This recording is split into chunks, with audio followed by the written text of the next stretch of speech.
Welcome to the Undisputed podcast. I'm your host, Jenny Taft. This podcast is the full show from today's episode of Undisputed from start to finish. They've got a busy slate, so skip Shannon. Let's get to it. Welcome to Undisputed, live from Los Angeles. I'm Alex Curry here with Skip Bayless and Shannon Sharpe. Good morning, guys. And Good morning. Shannon's full bar. Yes. How you doing? Whoa. Yeah, little baggy. Old Miss Triple Dog was in the house last night. And I know you was going to come with that bull jive, Skip. You know what this is? This is 1,500 milligrams, so I ain't got time for your bull jive this morning. Really? What else it got in it? Whoa. You gonna test positive now?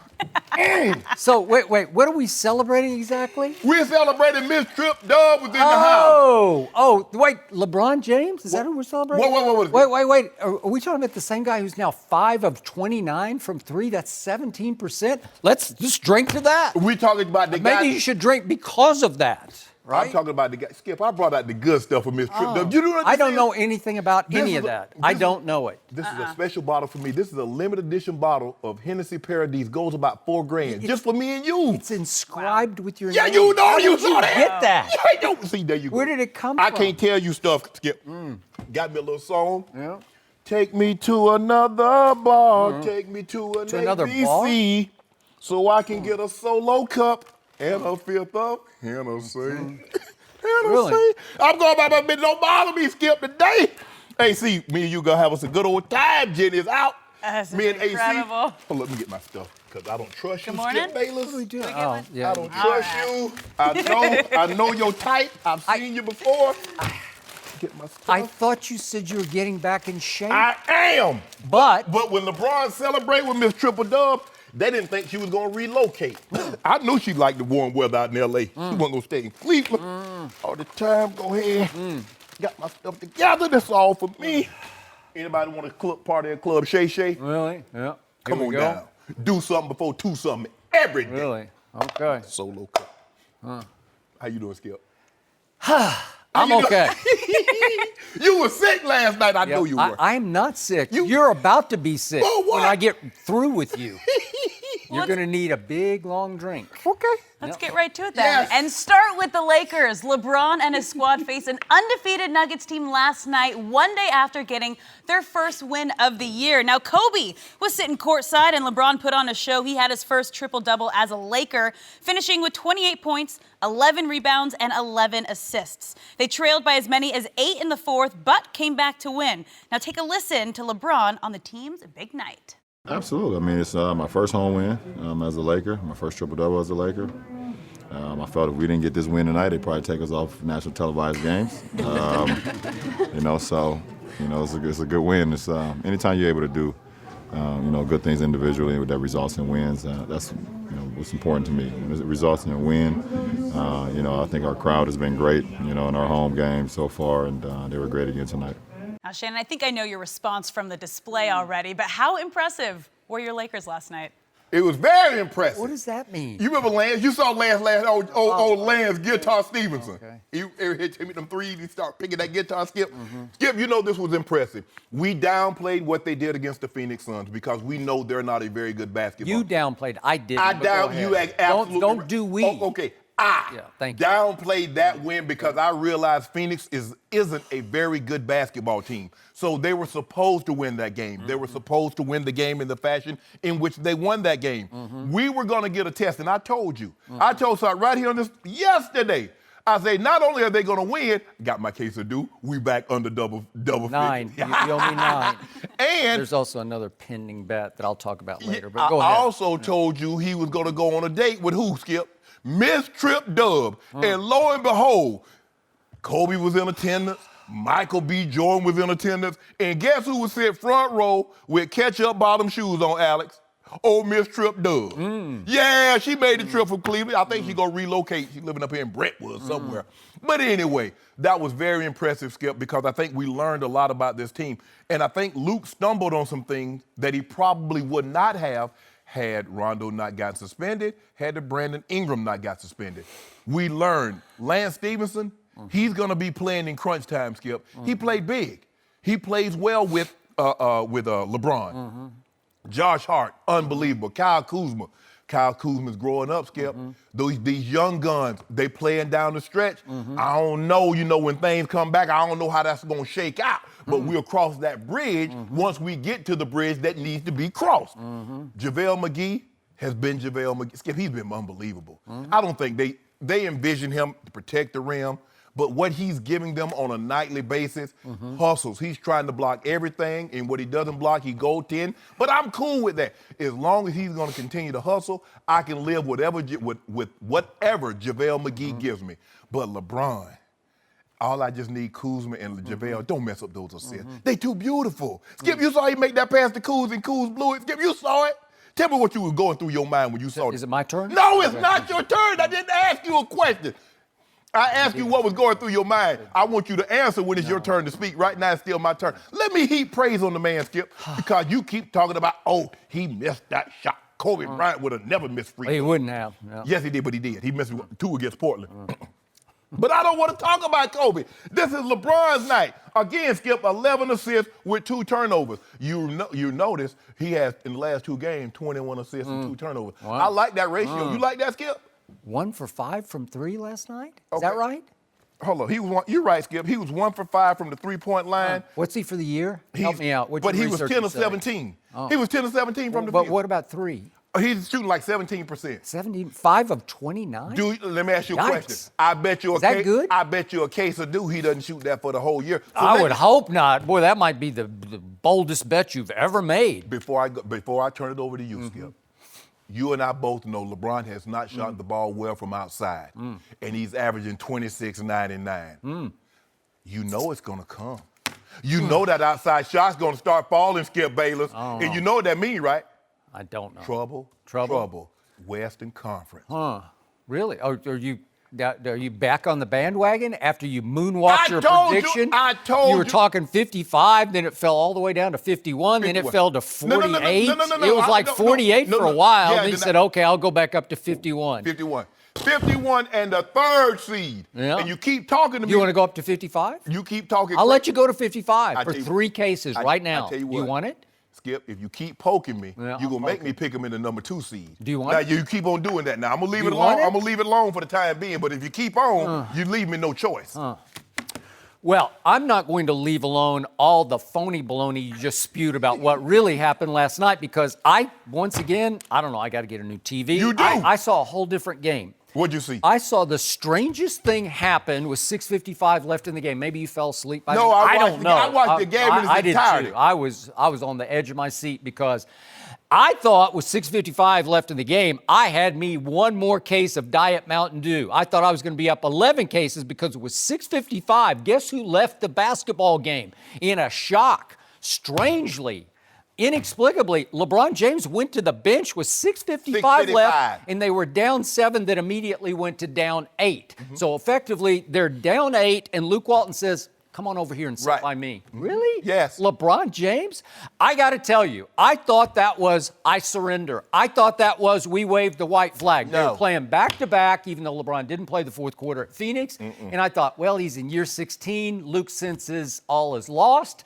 And I'm thinking, he just gave up on this basketball game. Wouldn't you think that? No. Wouldn't you think No. that? When would LeBron James, the quote-unquote best player on the planet, ever come out of a game in which they trail by 8 with 6:55 This left? the new LeBron. I told you he's going to manage his minutes. Yes. Really? Oh, they're going to manage minutes? Yes. That's unmanaging the whole basketball game. That's just saying, we surrender, we're done, thank you very much. That's also LeBron saying, hey, guys, I trust you.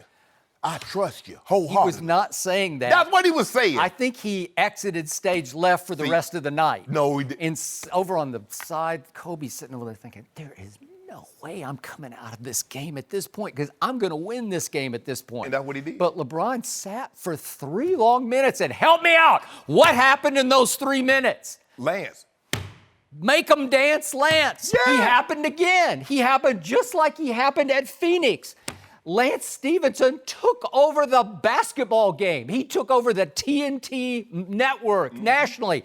I'm sitting back in my chair saying, no, not again, not again, not again. 3, boom, 3, boom. And then I said, this is it. It's happening. Then driving layup. All of a sudden, he scored 8 straight points, and I look up, and the game is tied. Thanks to Make 'em Dance Lance. That's what LeBron called him after the game. Yeah. Make 'em dance. Oh, he Lance? be out there dancing. What? You're Had him on kidding me. skates. He's stealing balls. He's assisting. He's just dominating the floor.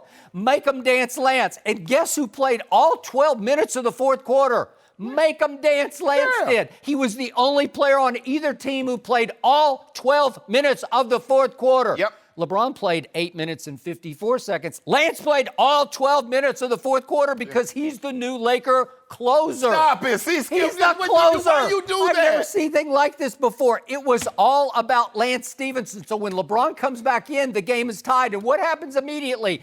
Mr. Sharpe, Lance Stevenson makes like almost, it felt like a full court pass, a half court pass, Yeah. beautifully on the button to LeBron. And he's just left wide open, streaking for a touchdown. Yeah. It's like a lay-in. It's Yes. just, it's an unguarded Yes. lay-in that gives them the lead. And I'm saying, that's it, ball game. And LeBron had what to do with that run? Like next to nothing. He just made the layup that gave him the lead. See, Seriously? why- hold on. Seriously? Why do you take- why- I'm just telling you the truth of what happened last Why- night. And Denver was just knocked on its heels, reeling, and then they said we surrender. The Denver Nuggets surrendered to Lance Stevenson. Alex, if you Yeah, don't mind, mind asking me that question. Lord again. have mercy. Ask me the question that what you asked.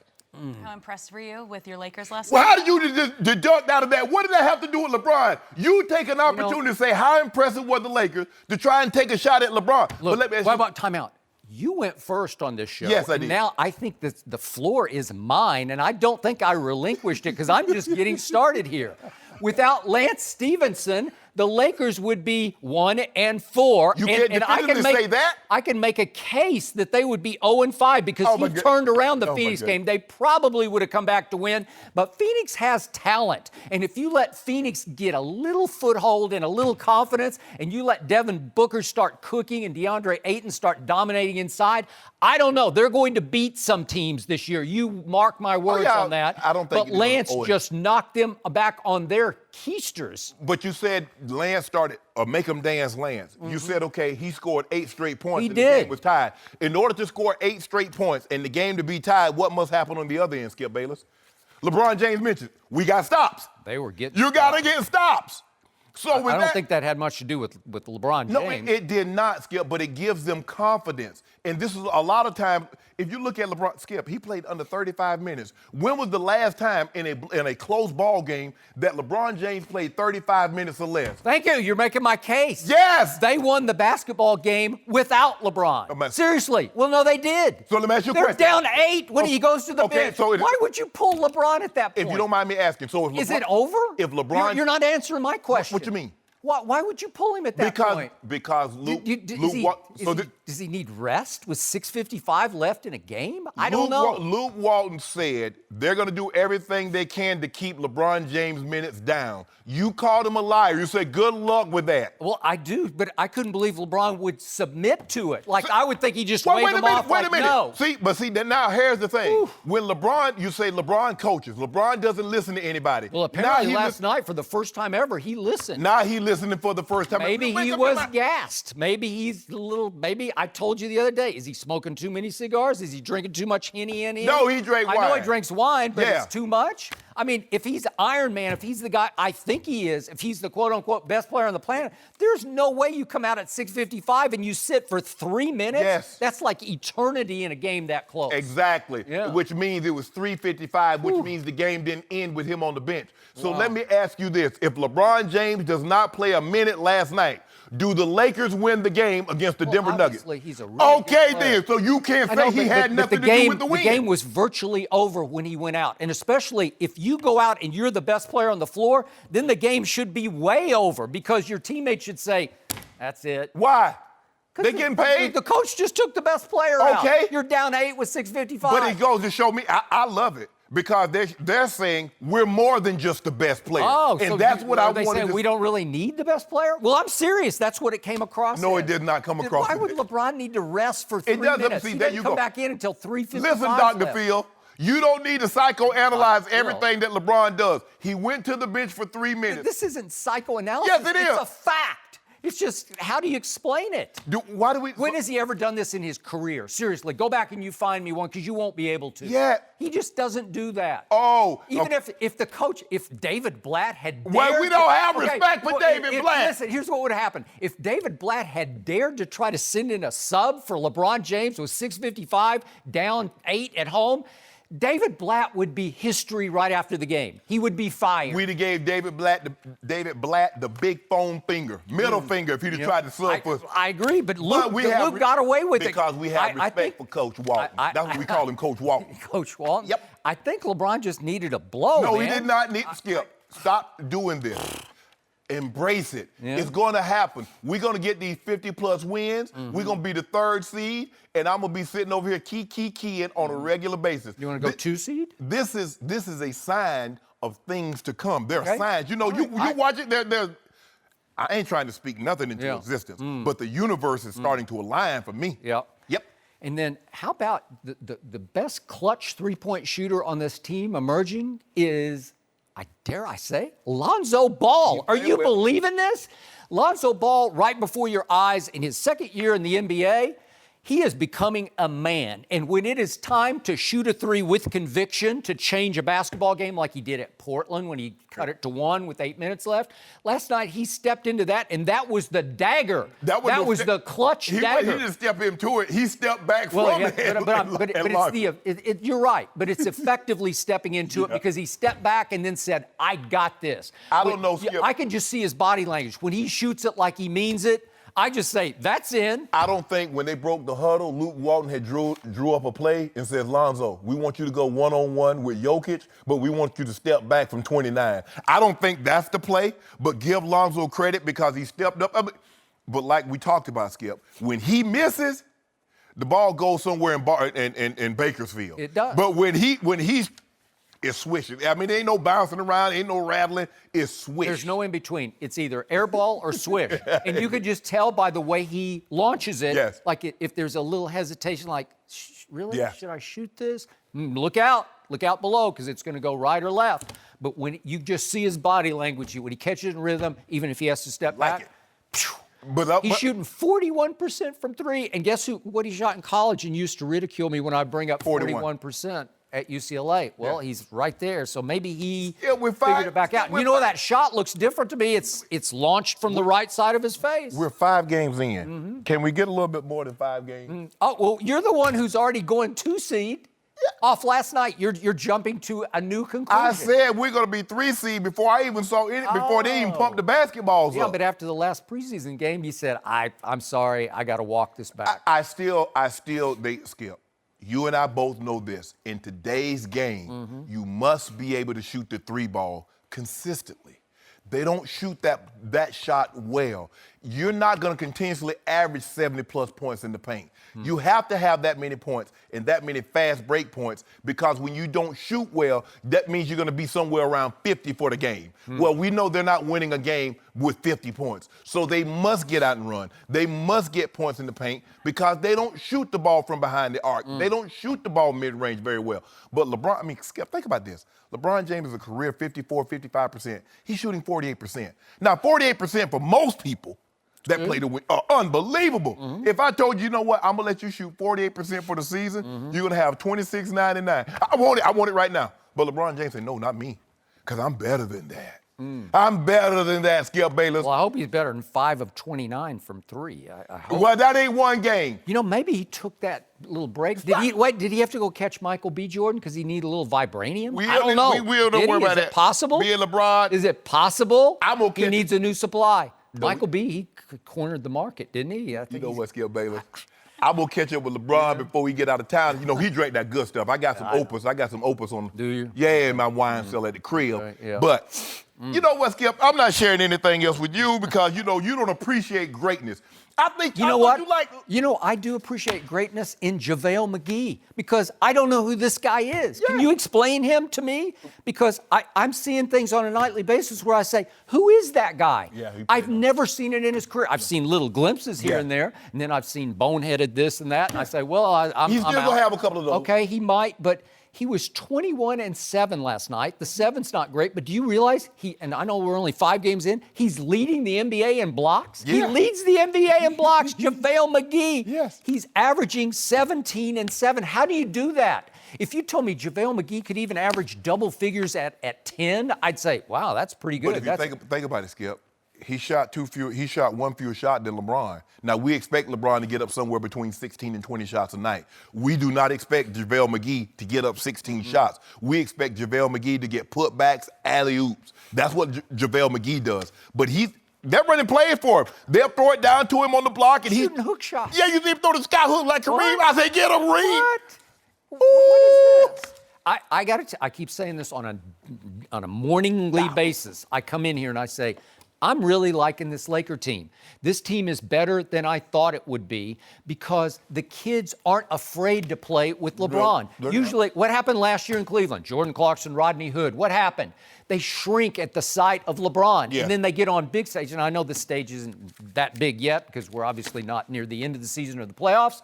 But on a big national TNT stage, did Kyle Kuzma look scared last night? No. Did he look like he was deferring to LeBron? Did Josh Hart defer to LeBron? It's like they got the greenest lights. They just go for it. It's like they're LeBron. Kuzma getting his shots up. Huh? Kuzma getting his shots up. He's always going to get his shots up. He might lead the team in shots. But does anybody look sideways at LeBron like, is this okay to shoot this shot? Because last year in the playoffs, Jordan Clarkson, Rodney Hood are looking like, is this okay? That moment. You okay with this? Get that moment. Huh? They just shoot it. JaVale just shoots it. But we're going to fight. By the way, Lonzo just shoots it. What is this? It's something about, because remember in the regular season, Jordan Clarkson was just shooting it, and Rodney Hood was just shooting it. Shooting the lights out. And then all of a sudden, we got the playoffs, and then all of a sudden, they weren't I know, but shooting this is the flip side. It looks like they're all just lighting up around LeBron, right? That's what he does, Skip. He gives you the confidence. It's like they're all his sons, like they're all Bronny. Yeah. They're all like Bronny Juniors. LeBron is to this generation player what Michael Jordan was. That is true. So but there's no intimidation in the mere presence of LeBron. They're feeding off it. Yeah. They're trying to out LeBron. Right. Seriously. But when guys want to play well, Skip. Guys got on the court with Jordan. They didn't want to let him down. They knew the expectations of what he expected. But there were no kids on the court with Michael Jordan. They were all veterans who knew how to play because he was surrounded by experience, savvy. Almost every guy, Skip, today's game is one and done or two and done. All those guys that played with Jordan, those guys went at least 3 years. The majority of them played all 4 years. So they were already 22 years old. These guys are 20. Lonzo Ball is in his second year. He's 20. Brandon Ingram's 21 in his third year. So this is where we are now. And so LeBron is like a father, like, hey, bro, I got y'all ready to go on out there and take on the world. We ready for this. I'll just sit over here and watch. Don't do that, Skip. See, there you go. See, why you got to ruin every conversation? I didn't ruin it. Yes, you did. You didn't tell no truth. Well, let's look at the positive. It usually takes a couple games to settle in, and it looks like the Lakers and LeBron are finally settling in. Yeah. And it's going to be fun to watch this season. I mean, LeBron and the Lakers are settling in. They are. But we're moving on. What are you doing? Are Deshaun Watson and the Texans LeBron. looking like a contender? I think it's that next. Lance. Don't do that, Skip. No mercy. Hey guys, Jenny Taft here. More of the Undisputed podcast is on the way, but first I wanted to tell you guys about Quip. One of the most important things we do for our health every day is brushing our teeth, yet most of us don't do it properly. Luckily, there's Quip, a better electric toothbrush backed by over 20,000 dental professionals. What makes Quip the ideal option? Quip toothbrushes use sonic vibrations that are gentle enough for sensitive gums and even sensitive teeth. They come with a built-in 2-minute timer that pulses every 30 seconds to remind you when it's time to switch sides. It's perfect for me. Plus, for just $5, you can get new brush heads automatically delivered every 3 months, just like the dentist recommends, with a variety of slick colors, including my personal favorite, silver metal. Quip has something for everyone. Quip starts at just $25, and if you go to getquip.com/undisputed right now, you get your first refill pack for free with a Quip electric toothbrush. That's your first refill pack free at getquip.com/undisputed. Now, back to the show and get brushing. No mercy. The Texans are red hot right now. They won their 5th straight last night, blowing out the Dolphins. Deshaun Watson had a great night with 5 touchdown passes and 0 interceptions. 2 of the TDs went to DeAndre Hopkins, who said after the game, quote, "I think we've got the best offense in the NFL, but they may have lost Will Fuller for the season with a torn ACL." So, Shannon, how far can the Texans go? I believe they'll win the division. They'll get a home playoff game. But the thing is, Skip, they're going to either probably end up playing Pittsburgh, the Ravens, or the Chargers. All of those teams pose a serious threat to the Houston Texans because we don't know which team we're going to get on a given Sunday. We're going to get this team, Deshaun Watson, 5 touchdowns. He had more touchdown passes than incompletion. The defense is what's puzzling to me, Skip, is because when you have a defense in the front 7, you have J.J. Watt, 3-time Defensive Player of the Year. We have Jadeveon Clowney, the #1 overall pick, who's a Pro Bowl, All-Pro player. And you have Wynton Merciless, who's a double-digit sack guy. You would think they would get more hits on the quarterback. They would create more havoc, more pressure on the quarterback. And I don't see it. There's stretches, and you're like, bruh, is J.J. Watt in the game? Is Clowney in the game? Is Merciless? You're the one who loves J.J. Watt. Oh, I still think he's unbelievable. Now, he'll flash from time to time. You saw him last night. He did. He'd swim, and he catch you napping, and he'll get you. But I just don't think consistently, and I think the teams that they could possibly face, the Chargers, look, they're not going to face the Dolphins. You nor I thought the Dolphins was as good as their 3-0 record indicated. I know what Ryan Tannehill is. I've been on what Brock Osweiler was. And so I was never bought into them. Yep. But the Chargers pose a serious threat offensively. The Steelers, we know what they represent offensively. And even the Ravens, Skip, we haven't seen a Joe Flacco throw the ball like this in the regular season. Now, he's playing like postseason Joe Flacco. That's a serious problem. And we know what the Ravens do defensively. So, and Chargers will get Joey Bosa back. How far can they go? I believe they'll win this division. You win your division, you get a home playoff game. If they match up with one of those teams, if they were to draw one of those teams, I do not believe they'll advance to the divisional round of the playoffs. So, I said this yesterday, and I'm going to double down on it.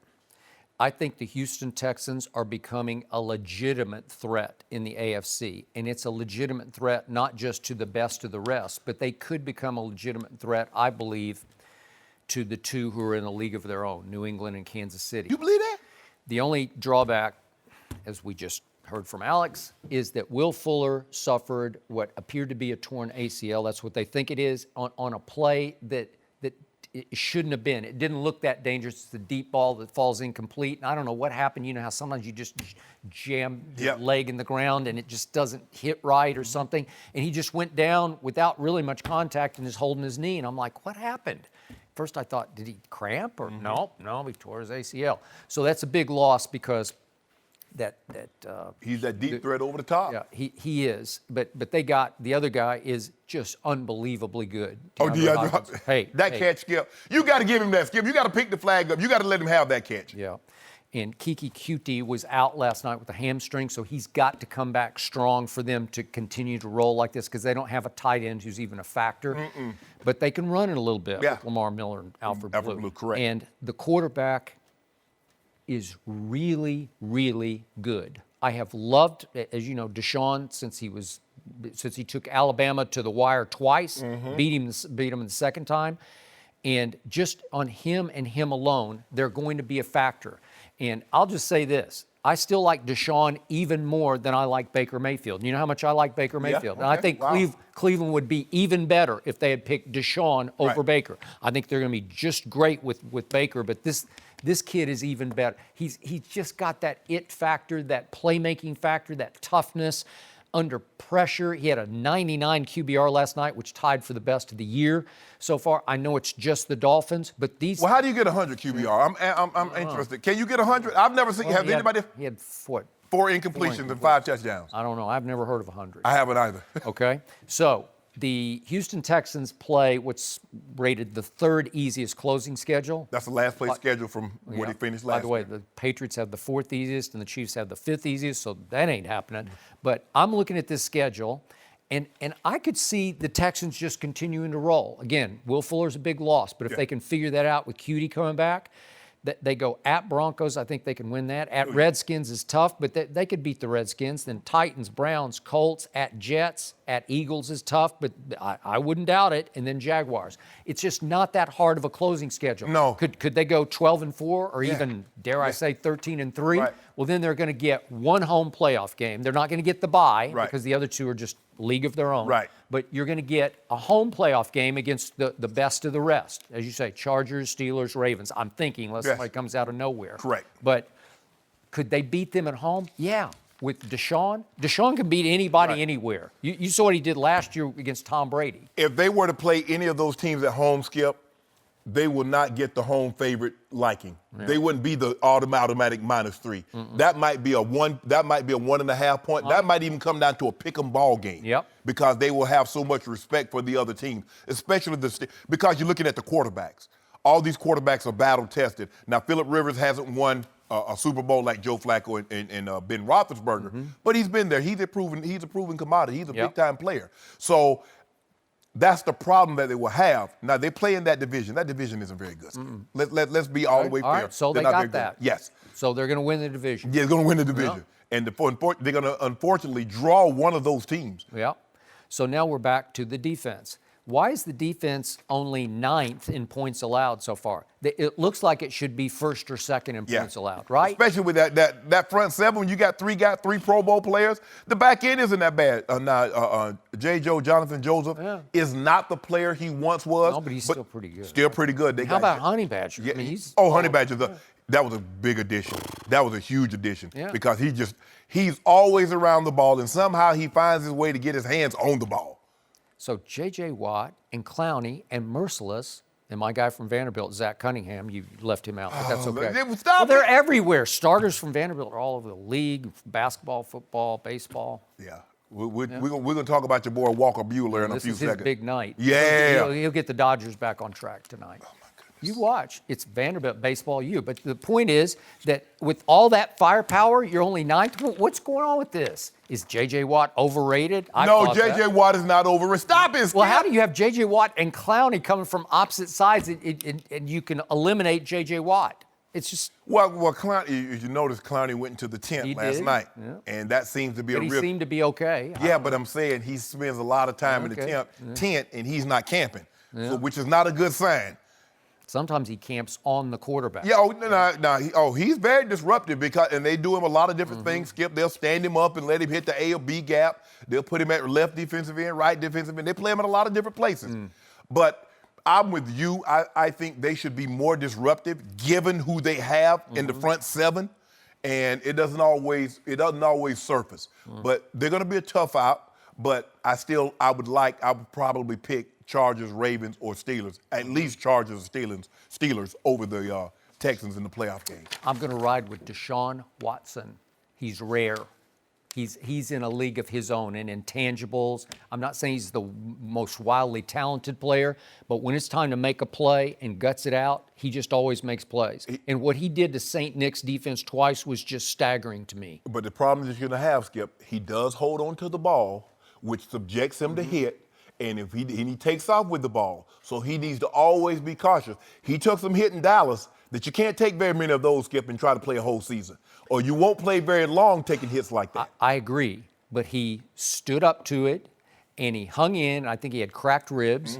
And what happened at the end of the game? Of course, my guys decided to punt on 4th and Stop, Jerry. But okay, hold on, look at your I defense. was good. I thought you liked your defense. I was good. Okay. But what did he do immediately? He found his guy, D-Hop, right? Yeah. Big breakaway completion, right? And that was the ball game. So Deshaun Watson, you want to talk about gutting it out? Oh, he's special. He has the ability to be special. But now, I mean, when we were talking about him last year, all that goes to Pat Mahomes. Everybody talking about Pat Mahomes, the best quarterback, 23 or under, 25, whatever metrics or age you want to use, because he's just been so phenomenal. Deshaun Watson's been good. He's been good, but he's just slowly but surely getting his legs back under him because he tore his ACL. Correct. All right. So I'm bullish on this team. This team's loaded. AFC Championship bullish? Nope. But again, a factor. They could be the best of the rest. They could end up being the third best team in the AFC. Yeah, but that's not saying much. Well, the Chargers will be the third best. Oh. I thought you liked them to win you picked them to That's win what I'm the saying. AFC. I'm saying they're the third best team You're right now. dismissing your Super Bowl pick as the third best? Right now, yes. You give up so quickly. Skip. I would never back off. First of all, they are the third best team in the AFC right now currently. Well, Yes. what do you think? What? They're the third best team. Well, They're not better than Kansas City. They're not better than the Patriots so right now. you're already writing off your Super Bowl pick this early? Skip, the Super Bowl's in We're February. still in October. Exactly.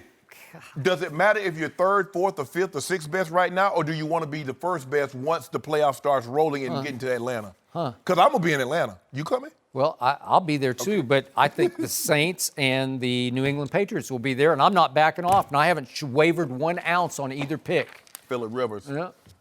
You got it? Oh, yeah. We're going to get What's Phillip Rivers ever done in his whole career? You got to start somewhere, He's Skip. played like 28 years, Guess and he's what? still You know what? done nothing.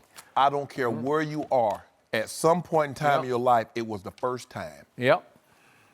Well, So guess what? yeah. First time Phillip Rivers wins in his, 16? It'll be his, 15, 16 season? Yeah. Tom Brady did it for his first time in his first year of starting. Skip, will you stop trying to compare everybody to Tom Brady? It's Brady. That's and an the rest. anomaly. Yeah. Anomaly. You made a big mistake this year picking against Tom Brady. Ben Roethlisberger won in his second year, too. No mercy.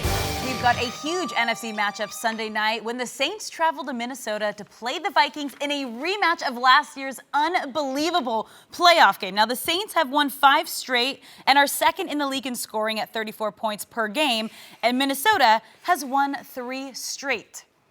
So, Shannon, who wins on Sunday night? I think it's going to be a very similar outcome to last year, Skip. I'm going to take the Vikings, and I see a very, very similar ball game. I got the Vikes 28-24. My first cousin's playing unbelievable, Skip. Completing 70% of his passes, 311 yards, 14. Wait, you mean Kirk Cousins? First. Oh, I Cousin. thought you meant DeMarcus Cousins. No, I don't you didn't know. think I meant no DeMarcus Cousins. I didn't know. No, you didn't. He's rehabbing unbelievable. 70%, 311 passing yards, 14 touchdowns, 3 INTs, 11th in QBR. Just throw that in for good measure. You just threw it in? Well, you He's threw only 11th? What's wrong with him? I know a guy that's 21st. This is about Kirk Oh, Cousins. now you want to make it about the topic. You just said he's playing unbelievable, Yes. to quote you. Yes. And he's 11th. Yes. That means 10 quarterbacks are better than him. Huh. But here's the thing, Skip. You and I both know there are some teams, there are some players that doesn't have these numbers that has a higher QBR. But that's not what we're here to debate. We're talking about the New Orleans Saints and the Minnesota Vikings. I like the Vikes. They're starting to get back now. I don't want to put a overwhelming amount of stock in this because the Vikings defense struggled a little bit. Linval Joseph was out last week. I think the starting safety was out last week. I think they're gonna get those guys back. But the problem that the Vikings offense pose is unbelievable. Adam Thielen, undrafted. You really have a whole lot of respect for undrafted players, but he's about to do something no other player's ever done. Not go 8 straight. Now, Calvin Johnson went 8 straight, but not it wasn't in the regular. We didn't start the season. This undrafted free agent is about to go 8 straight, 100 yards. And then you got Diggs on the other side. Still got Kyle Rudolph. Now, Dalvin Cook is not going to play that hamstring. They say he's going to be out for a minute. But Murray played well last week, got him 2 touchdowns, had a nice rushing day. So I'm going to take the Minnesota Vikings in a very, very close game. I'm going to say 28-24. But would I be surprised if they got up to, say, 35, 34, 35, 31? No, I would not. But I still got the Vikings. So you're hedging your bet already? Skip, all I'm saying. Which is it? Does it matter as long as I got the Vikes winning? Does it matter if the score is 28-24 or 35-31? Well, then you could come in on Monday and say, I told you it's going to be 35. No. As long as I want to come in and tell you, I told you the Vikes were going to win. Oh. The score is inconsequential to me. I don't work for Vegas. Oh. But if you want me to put on my Snake Eye Willie hat, get some of this old stuff over here, I call the game. I can give you the exact score, give you everybody's numbers if that's what you want me to do, Skip. Because I put on these old hen goggles. Really? I get these hen goggles on and can see everything. Okay. Yeah? Yeah. I see your first cousin with 400. Do you really? Yeah, 400. So your Super Bowl pick to represent the NFC was? New Orleans. New Orleans. Oh, the New Orleans Saints. Your pick, And too. a week ago, I stuck right with my Saints to go win at Baltimore, and you said, nope, you're picking the Ravens, right? Yes. And then on Monday, I didn't even bring it up, but I think I won that. You did. I know it was by hook or crook because maybe the best kicker in pro football missed an extra point. Yes. But again, Drew Brees played well enough on the road. That offense played well enough on the road to win the game 24-23. And by the way, just a quick aside on Adam Thielen, you say, I don't have any respect for undrafted, but when you see little white wide receivers, what do you say? That kid, right? Nah, I love Thielen. Yeah, you do. I don't think you love Thielen. Oh, Thielen. Yeah, okay. But he is highly impressive. He is shocking me. Oh, I guess you want him in New England now. He would fit. Oh, you right? think? You think? Yeah. He might be an even better Chris Hogan, right? Oh, you think he's better than Hogan? Right, yeah. He's really good. So, I'm going to stick with the team that I stuck with before the year. I'm going to pick the Saints on the road once again to win. I'm going to go with the score that should have happened whenever it was in the NFC Championship or the NFC Divisional game. I'm going to go with 24-23, which was the score in Baltimore, and it was the score before that fateful last Minnesota Miracle play. The Saints were ahead 24-23. So just for good karma purposes, I'm going to say that the New Orleans Saints go back to Minnesota, to the scene of the quote-unquote crime, and they right their wrong, and they hold on 24-23, because I love the way this team is playing football. I told you what jumped out at me at Baltimore was that they ran it 39 times, and they threw it only 30 times. Wow, that'll work. Yeah. Because that means you're going to be really good in time of possession, and they dominated time of possession. Well, yeah, and plus the fact, Skip, you don't want to put your quarterback in harm's way on the road because it's harder for your offensive lineman to hear, and you don't want to subject your quarterback to those kind of hits. Yep. And I'm sure all things being equal, Sean Payton would like to run the ball equally as well as he ran it last week against Baltimore, because you know it gets loud in that dome. It does. And they start blowing that Viking horn. It gets. Oh, it could be. It does. It could be a little touchy on Drew. But see, you keep saying, "Oh, I'm abandoning my pick." Yep. I said the Saints was going to go to the Super Bowl. I have them winning. I didn't say they were going to be 14-2. Oh, okay. I didn't say they were going to be 13-3. Okay. I didn't say what was going to be their record getting to the Super Bowl. I said the Saints would be the representative for the NFC, and they would win. See, you get all caught up. Well, I'm picking them, and you like, oh, you abandon them. See, that's what you try to do. You try to convince. I don't try to do anything. You're just abandoning ship. You try to convince my fans, Yeah. my loyalists, that I I'm don't care about abandoning. your Yeah, you do. loyalists. Yeah, you do. Yeah, you care about them. I don't care about them. They care. I follow nobody. They care about me. Yep. And they say, you be doing a number on Skip. I say, well, I sure appreciate that. Two of them said that? They 200,000 Two said of it. your delusional few followers said you're doing a number. So the New Orleans Saints are second in scoring, which is really good, but even better, they're second in the NFL in time of possession. Yeah. So that's how they're winning games, because they don't have the best defense. It's 26th in points allowed. I don't know what's wrong with it, but it's not what it was last year. They've had their injuries. Go ahead. But if you look at all the teams that score a lot of points, their defenses are challenged. Nobody has like a top 5 or top 10 offense and a top 10 defense. You notice that? I mean, look at the Rams. The Rams or Kansas City or New England, New Orleans, with the exception, I think Baltimore might be the only team with the exception has a top 10 offense and a top 10 defense. Yep. But for the most part, if you're really, really good offensively, you really, really struggle defensively. And so you're going to have to win. Okay, who are we? What are we? We're an offensive-based team. We're going to have to win by outscoring people. If we're a defensive-based team, we're going to have to bludgeon you.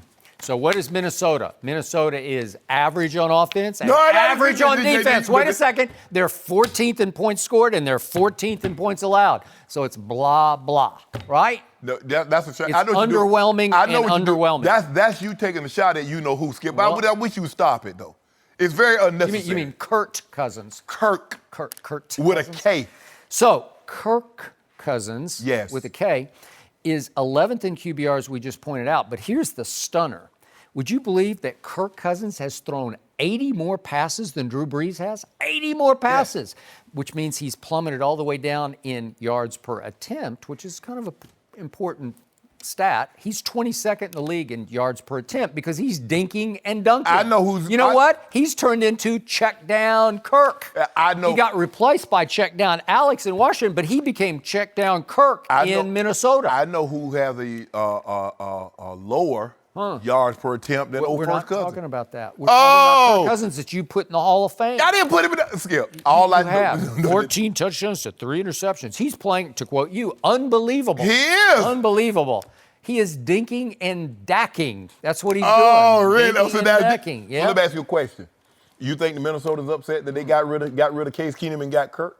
Maybe they will be when it comes crunch time, and you got to make that You play watch to win that game. You watch the Broncos play. Who Stop. who made the decision and the throw that made possible the Minnesota Miracle? Case Keenum. Was that not a great choice and a good throw? Yeah, but the likelihood of you going another season and making great throws like that to come, no, Skip, you got to get consistent play at that position. And what do we start? We're going to talk about Jacksonville later. What's their downfall? They don't get consistent play. If you don't get consistent play, Skip, I don't care how good of skill positions you have. I don't care what you possess defensively. If you do not get consistent play from that position, you're not going very far. Okay. And the Minnesota Vikings getting great play from that position. Great? Yeah. I don't see great. I see great. What's 14-3? You know, you want to talk about greatness? Let's talk about the season that Drew Brees is having, because you know how much I love QBR. Skip, Drew. Time out. It's my turn.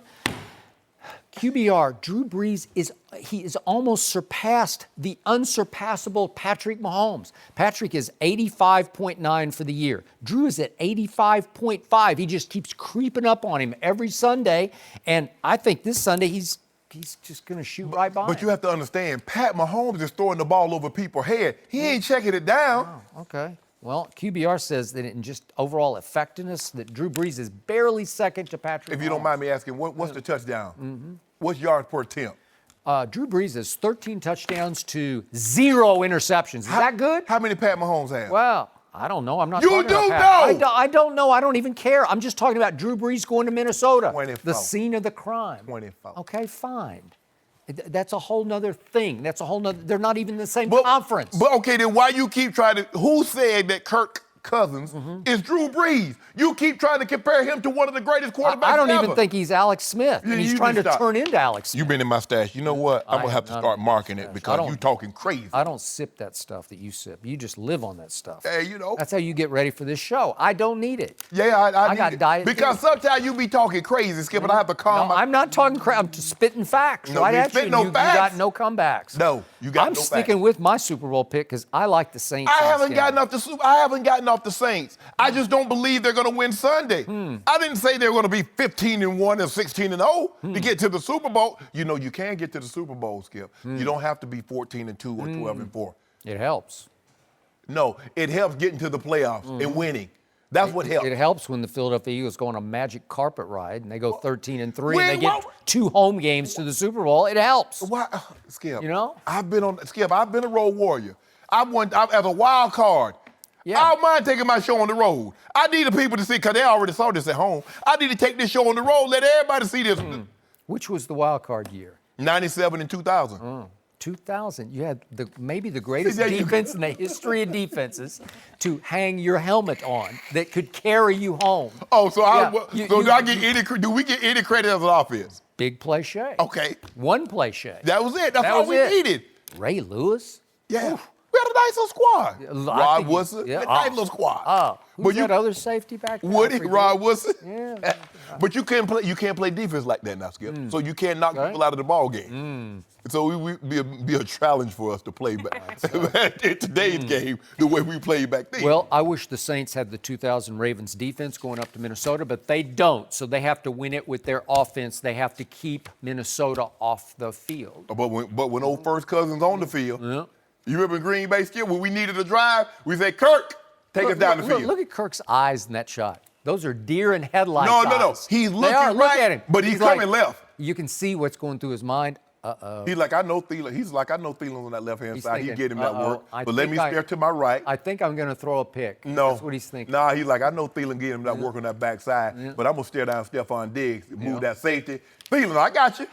So Leading the league in catches and yards. Minnesota's 4-2-1, but they should be 4-3. They should be 5-2. Because Kirk Cousins threw the interception that ended the game at Lambeau, and he got it erased by the referee. Another robbery. Personal foul. A referee robbery. Personal foul. Do you have a score prediction? Skip, what's your... I got it 24-23. Okay, I got 20. I got, what did I have? 28-24, I think. Well, you were just hedging to 35 or something or whatever. Go ahead and do 35. What I say is... Have the courage of your conviction. No, all I say, I still have Minnesota winning. I say I can see it like last year. Last year was 29-24. I say 28-24. But would I be surprised if each team scored another touchdown? No, I wouldn't. Would I be surprised if the Saints won 42-14? Not really. Yeah, you would. Not really. Skip, baby, you Not need to really. stop. Will Remember I Lonzo said Ball that. stay in the starting lineup for the Lakers? We'll discuss that next. No mercy. Rajon Rondo is eligible to come back from suspension for the Lakers tomorrow in San Antonio. Lonzo Ball has looked good in Rondo's absence, averaging about 13.6 rebounds and 6 assists in the last 3 games.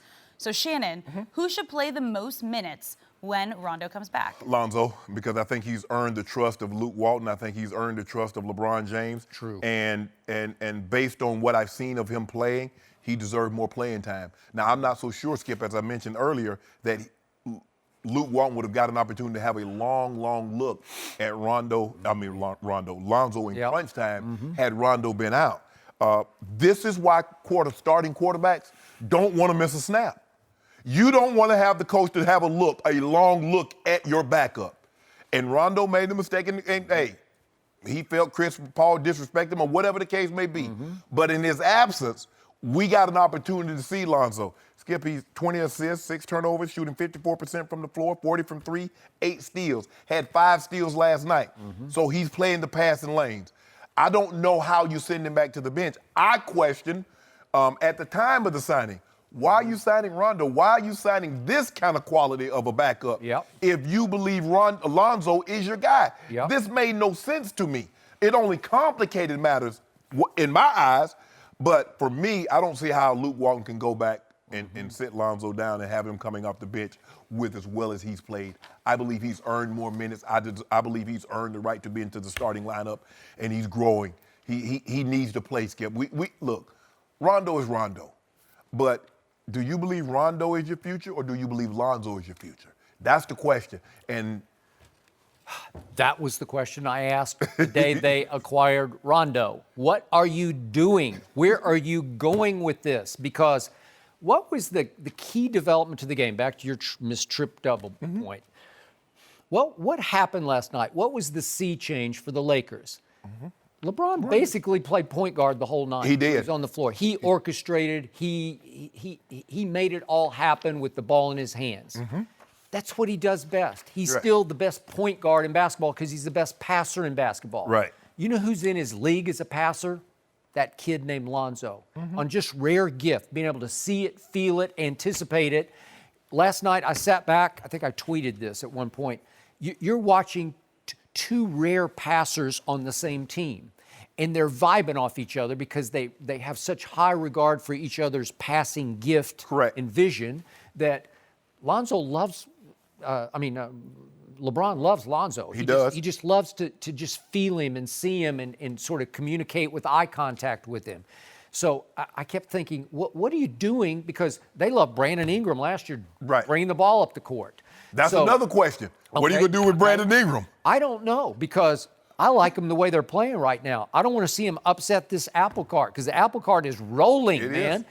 And so Rondo, the best thing that could have happened to this year's Los Angeles Lakers was that Rondo spat at CP3. That was a turning point for everything that came after that. Because once he's gone, all of a sudden it clarified. I keep using the word. The whole rotation clarified. And Brandon Ingram out clarified. I'm not the biggest Brandon Ingram fan. I know LeBron was raving about him and high ceiling. Seriously, do you like Kuzma better or Brandon Ingram? I like Kuzma, just on his guts and his... You know what I like, Skip, about Lonzo? Is that Lonzo can play out the ball better than I thought he could. Rondo can't play out the ball. Rondo needs the ball to be effective. He needs it. He wants to be the quarterback. Right. And like you said, last night, LeBron was exclusively the point forward. Yeah. And Lonzo, as we said all last year, he's just unselfish to a fault. Like, you want him to be in attack mode. Right. But he's more empowered with LeBron, because LeBron's pulled him aside, on practice and say, if I give you the basketball, if I Shoot it. cross court you, just shoot it or Shoot go it. with it. Shoot it. Or fake Yep. it and drive Yep. it. Yep. And when you drive it, don't look to dish, look to score it. Right. And he can. He's 6'7" tall. But I know what LeBron loves the most about him because he's talked about after the game. He said he's got some of the quickest hands in the league. He does. Well, he just does. And it's just a gift. You can't coach it or teach No. it. I don't think LeVar taught it to him. He just was born with it. He picked the starting point guard in the backcourt. He did. He picked Flat him. picked him. Yeah. I mean, that's unbelievable. And he does it with a straight face. Yeah. Man. I mean, he's just like, Yeah, so what? I swiped it. Yep. But like I said, I agree with you. It's going to be hard for Luke Walton to go back to Rondo because, as you said, it's been clarified. Because we're going to have to see this all the time. Rondo was going to start. He was going to get it playing, and when the rubber needed to meet the road, Rondo was going to be in there. So now what we've seen is that Lonzo can stand up to the pressure of being in a tight ball game. Now, regular season and playoff is something entirely different. But we'll cross that bridge once we get to a place that there is a bridge. We don't need to cross it now, Skip. But I believe you know what? Lonzo. Hey, Lonzo Ball's been on such a huge stage. Yeah. Not maybe LeBron's stage from Right. age 18, but has there been a bigger stage since LeBron's stage than this kid's stage? With his father painting a target on his back last year saying he's better than Steph Curry. All of a sudden his father disappeared. I'm happy for that because all of a sudden the kid is becoming a man right before your very eyes. He's able, without his father just heaping, pouring pressure on him every night, he's starting to become a basketball player. But he's the most unassuming. If you look at all the point guards, all of them have fire and passion. Yep. You look at Isaiah, you look at Magic, you look at Russ, you look at John Wall. Look at all the point guards. Look at Chris Paul. Look at all these guys. He's going back down the court. He just gone. No, Oh, yeah, you got it going. Never changed his expression. None of that in your face. None of that. He missed a layup. He powers through somebody, Skip. He ain't give you the all muscles. You just what you see is what you get, guys. 5 steals last night. 5. 8 assists last night. 6 more rebounds. I've told you before. I was saying this last year. As he matures physically, could someday he average a triple-double? Yeah, he could. Because now it'll be in the teens. He'll average 15 points. 11 rebounds and 12 assists, something like that. Yeah. But again, could he do Jason Kidd triple doubles for all year? Yeah, he could. Yeah.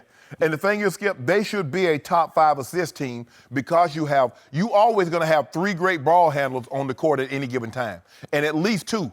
Rondo can handle the ball. LeBron can handle the ball. Lonzo can handle the ball. All of those guys are high assist guys. So you should be in the mid-20s on every given night. Yep. And if catch you just right, like Phoenix, you should be in the 30s. But they have a lot of guys that can initiate offense. Kuzma can take it off and go. Josh Hart. Lance Stevenson dance, I say. Lance, can I have this dance? Oh, he was dancing with a skill. He was playing that guitar. I hated that guitar last year when he was in Indiana. But he was doing you remember that play, Skip? He feeling good about himself. He lost the ball. He got it back. He lost it again, got it back, and then threw up a shot and wanted the ref to bail him out. Ref said, nah, get up. But he was unbelievable last night. But I believe Lonzo should be moved into the starting lineup until So do I. So what shocked me on opening night at Portland was that Luke Walton made sure that Lonzo got 19 minutes. Now, Rondo played 32 minutes at Portland, and he was good. He was driving force. Right. But 19 minutes for Lonzo, remember, coming off arthroscopic surgery, and so he had some minutes restriction. But then against the Rockets in the fateful brawl game, it was 30 minutes for Rondo to 26 for Lonzo. And remember, he got tossed, so he didn't get to finish. Right. He might have had 34 minutes because that was 4:13 left. Remember, Luke Walton said Lonzo was going to play somewhere between 10 and 30 minutes a night. He did? Well, So I'm voting for 30. He was 33 He was a little over 33 last night. Why not? Which brings us to the quandary that will get dumped on Luke Walton's head. How do you keep Rondo happy just as a pure backup? I just don't think when he get that direct deposit, he should be happy. We tried to win games. I don't think he's built like that. Well, guess what? He gonna be built like that. Yep. Because listen, the guy's earned playing time, Skip. He's shown he can do it. And he can play off the ball. Because, what is Rondo going to do if you're going to allow LeBron to be the point forward moving forward? And I believe a lot of it will be him being the point forward. what does Rondo do? He doesn't play well off the ball. And he doesn't play all that well on the other end either. No. And Lonzo can really D up, man. Yes. And their commitment to defense at Phoenix and last night, it was pretty impressive. And you know what I like, Skip? When LeBron James checked back in the ball game, I don't know if you noticed this because you don't have one of them old 4K OLED. I got one of them old. What did LeBron do? He pointed at Joker. I got him. Oh, did he? I got him. Well, he's just going to have to guard him. It's not like he's going to take him to the hole. Don't do that, Skip. Don't do that. The mere fact you say he doesn't play anybody, and what did Joker do? Well, it's just his man. He's pointing like, I got the 5. I got him. Oh, okay. Yeah. I got him. Yeah, did you see what Joker did to JaVale about 5 times? He do nothing. Back him down, back him down, back him down, then just joke with him. Yeah, but JaVale ain't got no bricks in his pocket. Okay. But LeBron got bricks in his pocket. He's got some bricks. Yeah, LeBron. You see LeBron when he be on the Instagram? On the gram? Yeah, I think he got on the vibrator. Don't do that, Skip. Don't do that. Why you doing that? Michael B. was there. No. I mean, LeBron. Hooked him right up. Skip. Yep. Why you keep on? Good. It's all right. You act like you the only one that work out. I didn't say he didn't work out. Work out hard, too. Needs a little help. He don't need no help. That's God-given. Yeah, turnip green, cornbread. You see, I mean, Savannah be putting that spread together. I saw the other night they had baked chicken and green beans, all that good old stuff. Eat like I eat. Then have a little wine and a cigar, and you're good for the night. Yeah, right? With a fire pit. I think I'm going to crank my fire pit up tonight. Are you really? I might just do that.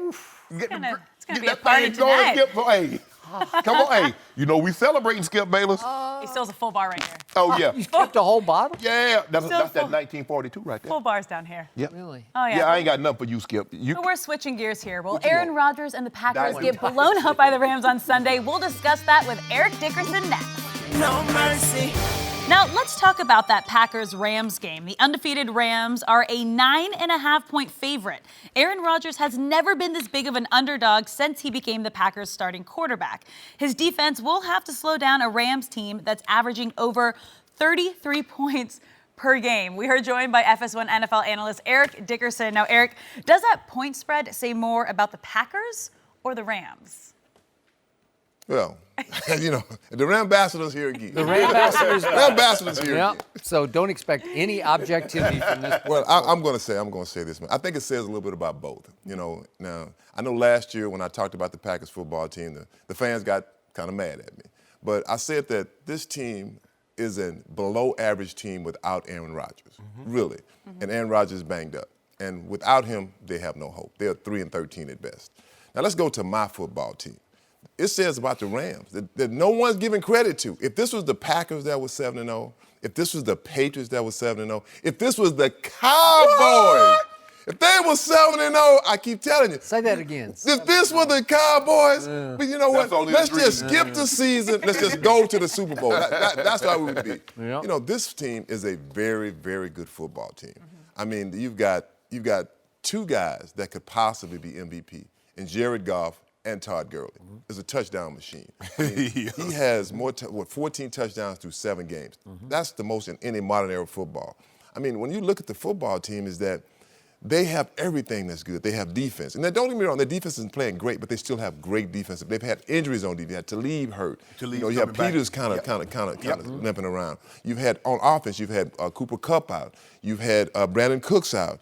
I mean, we've had injuries, and we still managed to win football games, played very well. To me, last week, I saw what I wanted to see when they played the Niners. I wanted to see a beatdown. They beat the Niners the way you're supposed to be beat. So for me, this is all about the Los Angeles Rams that no one, to me, is giving enough credit to. I'll say it again. You know, I hear you guys are talking about the Saints. You know, the Saints are a good football team. I know who picking them? You? Both. No, I picked Minnesota. Both. I'm talking about, you know, they go all the way. Oh, yeah, I picked Minnesota. I think it's like no one wants to give them credit. This is a very good, solid football team. And, you know, after I say that, I'm just going to drop the mic. And I got more to come. I have more to come. I'll let somebody else talk. I think it says more about the Rams because the Rams are a very good football team. And a lot of the points that ED made, I want to echo. You look at Todd Gurley, Skip. You get inside the 20, I don't know what it is. It's like the end zone has a tracking or something because he finds his way into the end zone. And I told LT on the other show, I said, he coming for your record. That 31 total touchdown from scrimmage, he coming to get that. Jared Goff is unbelievable. Cooper Kupp, Brandon Cooks. Defensively, they're not. I thought they would be a little better defensively. But they'll get better and better once they get their players back. Talib is going to be out for another 5 games. But once he comes back, Peters can get healthy. They'll solidify that back end and let Aaron Donald and Dominican Sue and Brockers, they'll let those guys start to eat. Skip, the thing is about the Packers, their defense isn't very good. And for the 5 games, excluding the game they shut out Buffalo, they've given up at least 29 points or more. That's not a good sign when you're facing the number 1 scoring team and the number 2 scoring team in all of football. That's not a good sign when you're going into their building. Aaron Rodgers has to be Superman every single week, Skip, or they lose. It's as simple as that. I wish I could give it to you and say, well, you know what? Aaron can throw for 250 and 2 touchdowns and they win.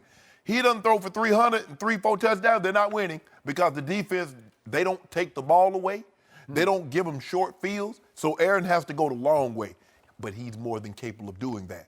But I just believe the Rams have too much firepower for the Packers to deal with defensively. And I like the Rams on Sunday? Sunday. 125.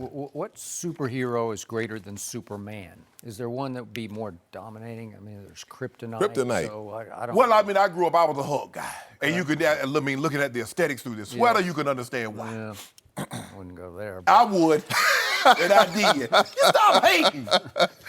So I'll go Hulk then. So if Aaron Rodgers has to be Superman or they lose, then Tom Brady has to be the Hulk or they lose because Tom Brady doesn't have as good a football team around him as Aaron Rodgers has around him. I'm going to say it one more time. I just can't believe that Aaron bleepin' Rodgers is a 9.5-point underdog at the Rams.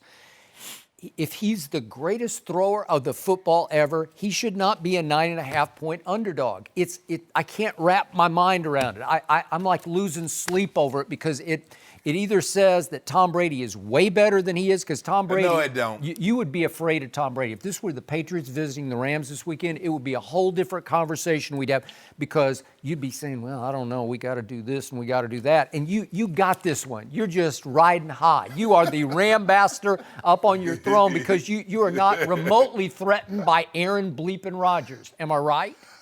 I'm threatened by Aaron Rodgers. I'm not threatened by their defense. Aaron Rodgers can't play defense, too. The Rams get the ball also. Hey, Edie, well, if Tom Brady is the Hulk, Coach Belichick, Tony Stark.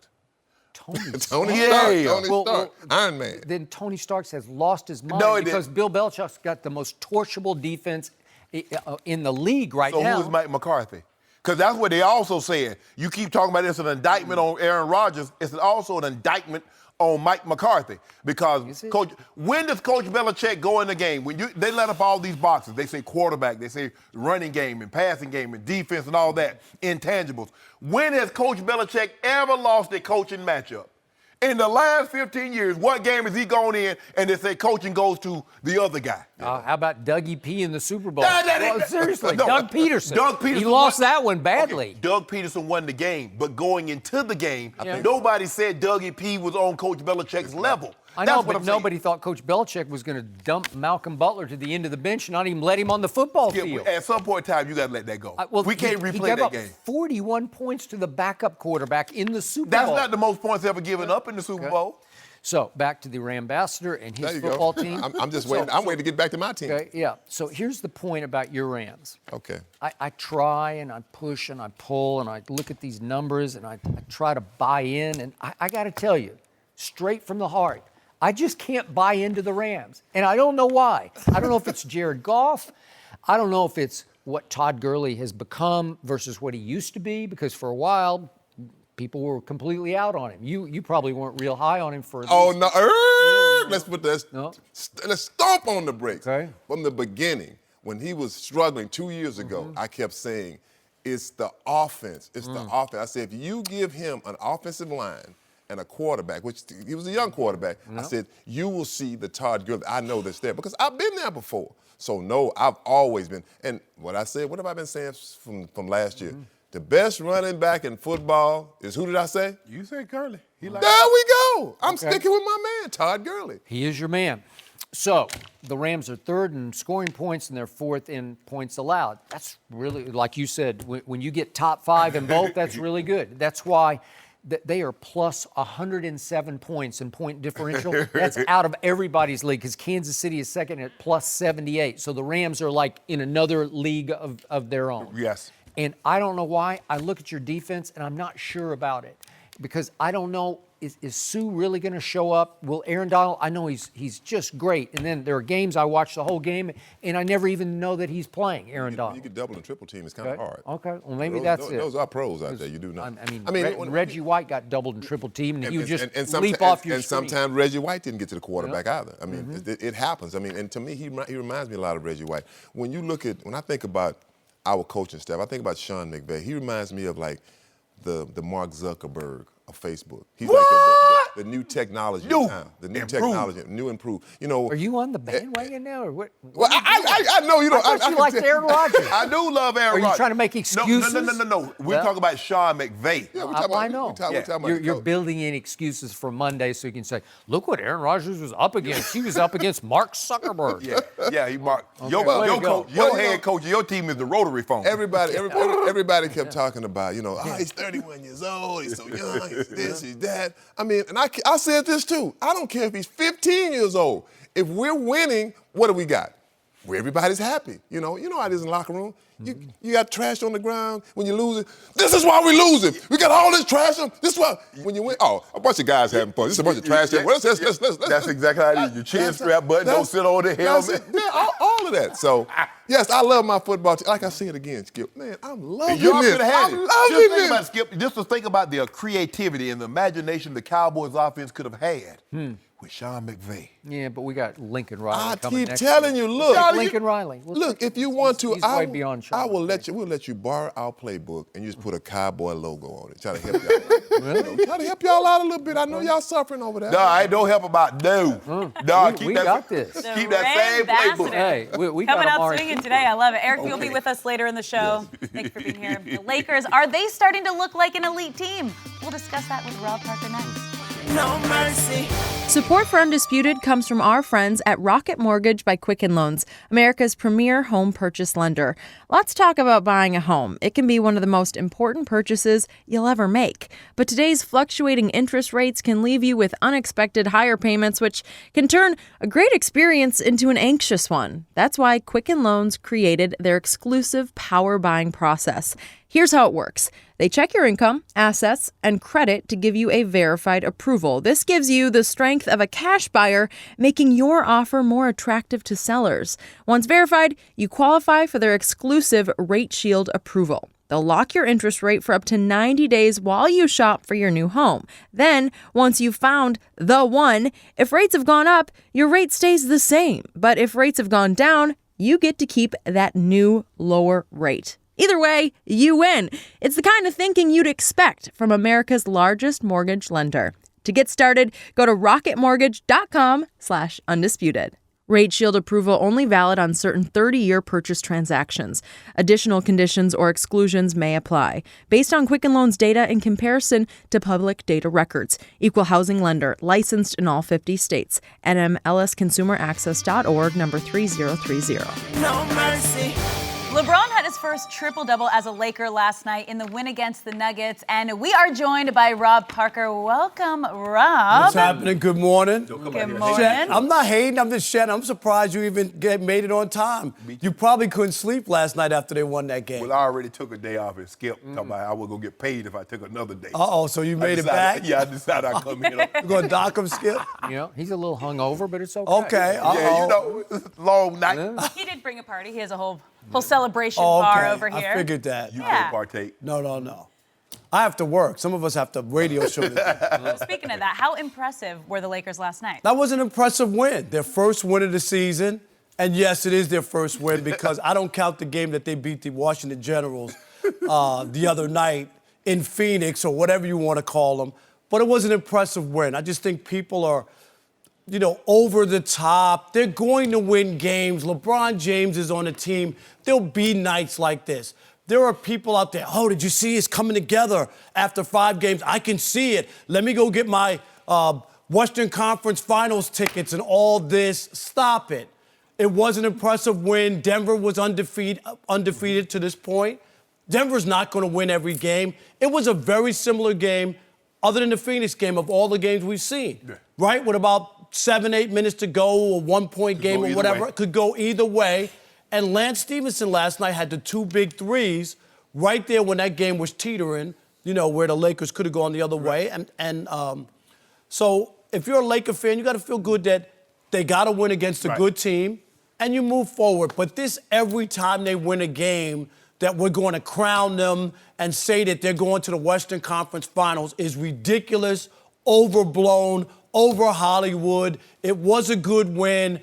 Okay, they have 2 wins now. One bad, one good one over a bad team, one good one over a good team. That's all it is. It was impressive. The Denver Nuggets were the second in defensive efficiency, and to get 121 points, especially you look at the first quarter and they got 22 and they didn't shoot the ball particularly well. You're like, there's no way they're getting 100. It's going to be a struggle to get to 100. And they go 121. They're second in the league in scoring points. We knew they were going to be able to get it.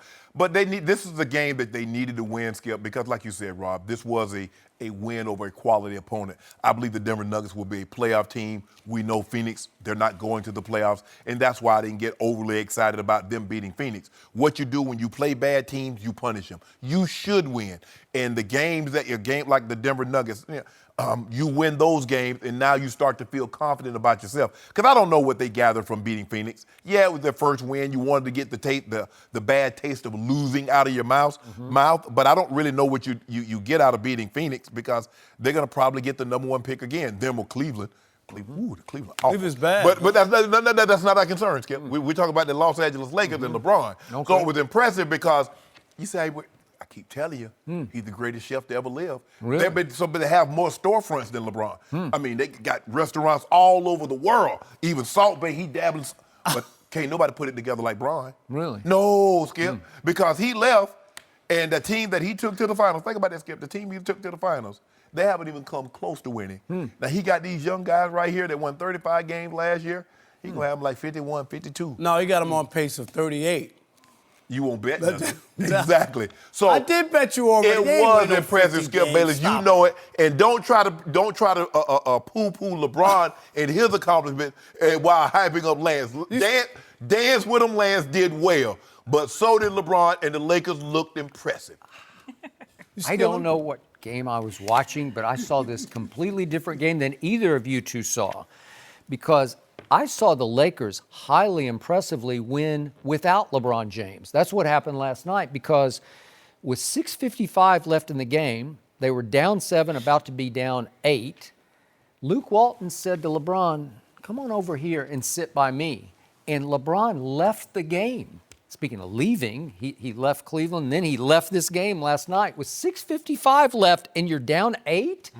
Is that not surrender? No. Is that not wave the white flag? But you know what, Skip? It's funny you say that. The announcer on Spectrum, the local Lakers, he said this will be a brief rest. And then it wasn't, because they were playing well. But that's what he thought. He would come out for a blow. 3 minutes from 6:55 to 3:55 is not a brief rest, because the game is not teetering. The game felt lost at that point. And by the way, I lost another case of Diet Mountain Dew to him. We go back and forth. I'm still up 9 for the year. End of the year, you won't be. I will not, because there's another bet you've forgotten that I am winning, and it's going to just crush No, me. you're talking about, I know he's shooting 78% No, from Which one is that? It's not that one. I'll remind you later when it comes to fruition.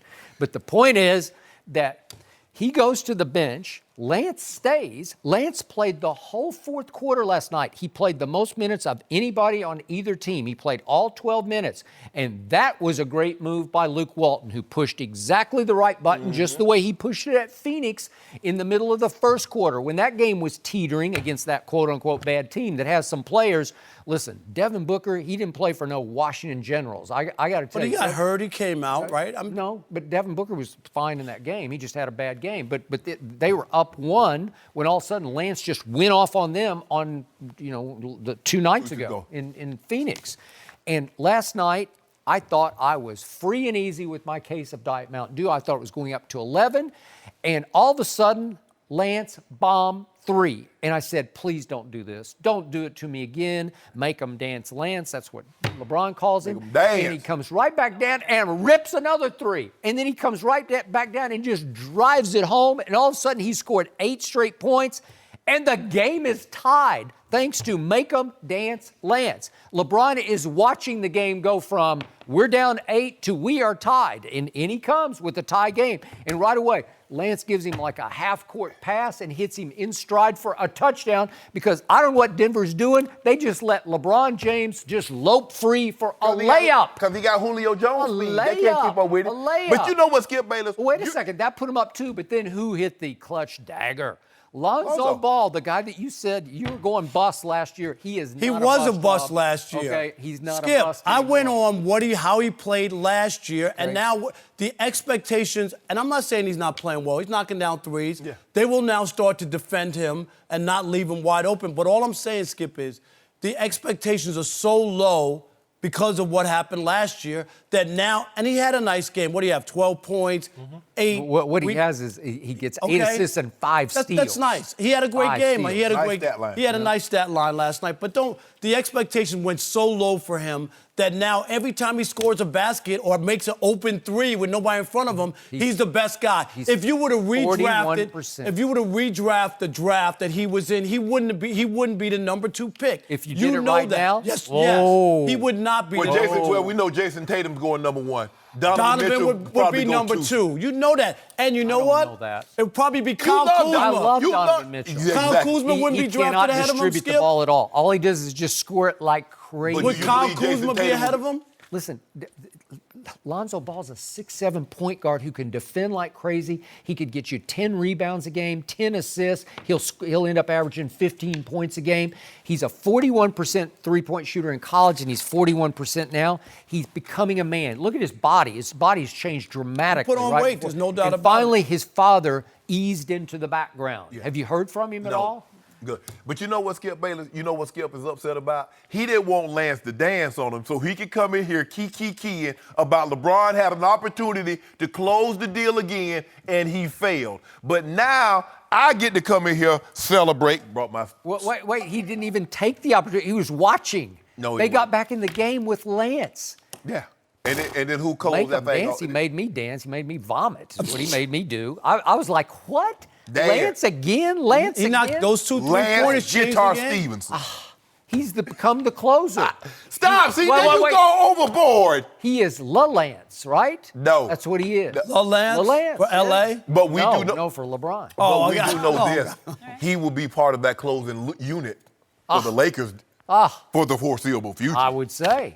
Is he not fearless? And even- again, at Phoenix in that flurry of it was 12 points in 11 minutes, he had 6 assists in that flurry. So it's not like he's just a selfish gunner. He'll distribute the The ball. only guy that I'm surprised by, because we've seen Lance. Remember, we thought he was going to be an All-Star a couple of years ago because he had those 4 triple-doubles. He had at the All-Star break, I think he had like 4 or 5 triple-doubles, and everybody thought he was going to be an All-Star. The guy that I'm most surprised by on the Lakers is JaVale McGee. Me too. I didn't see this.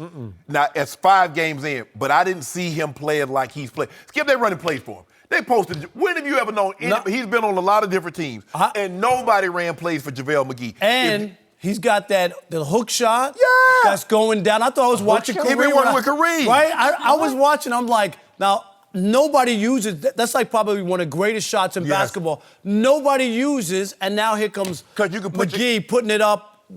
The thing is that you put your shoulder in the guy's chest so he can't jump over you and block the shot. And he's 7 foot tall. Skip. It's unblockable. Yeah.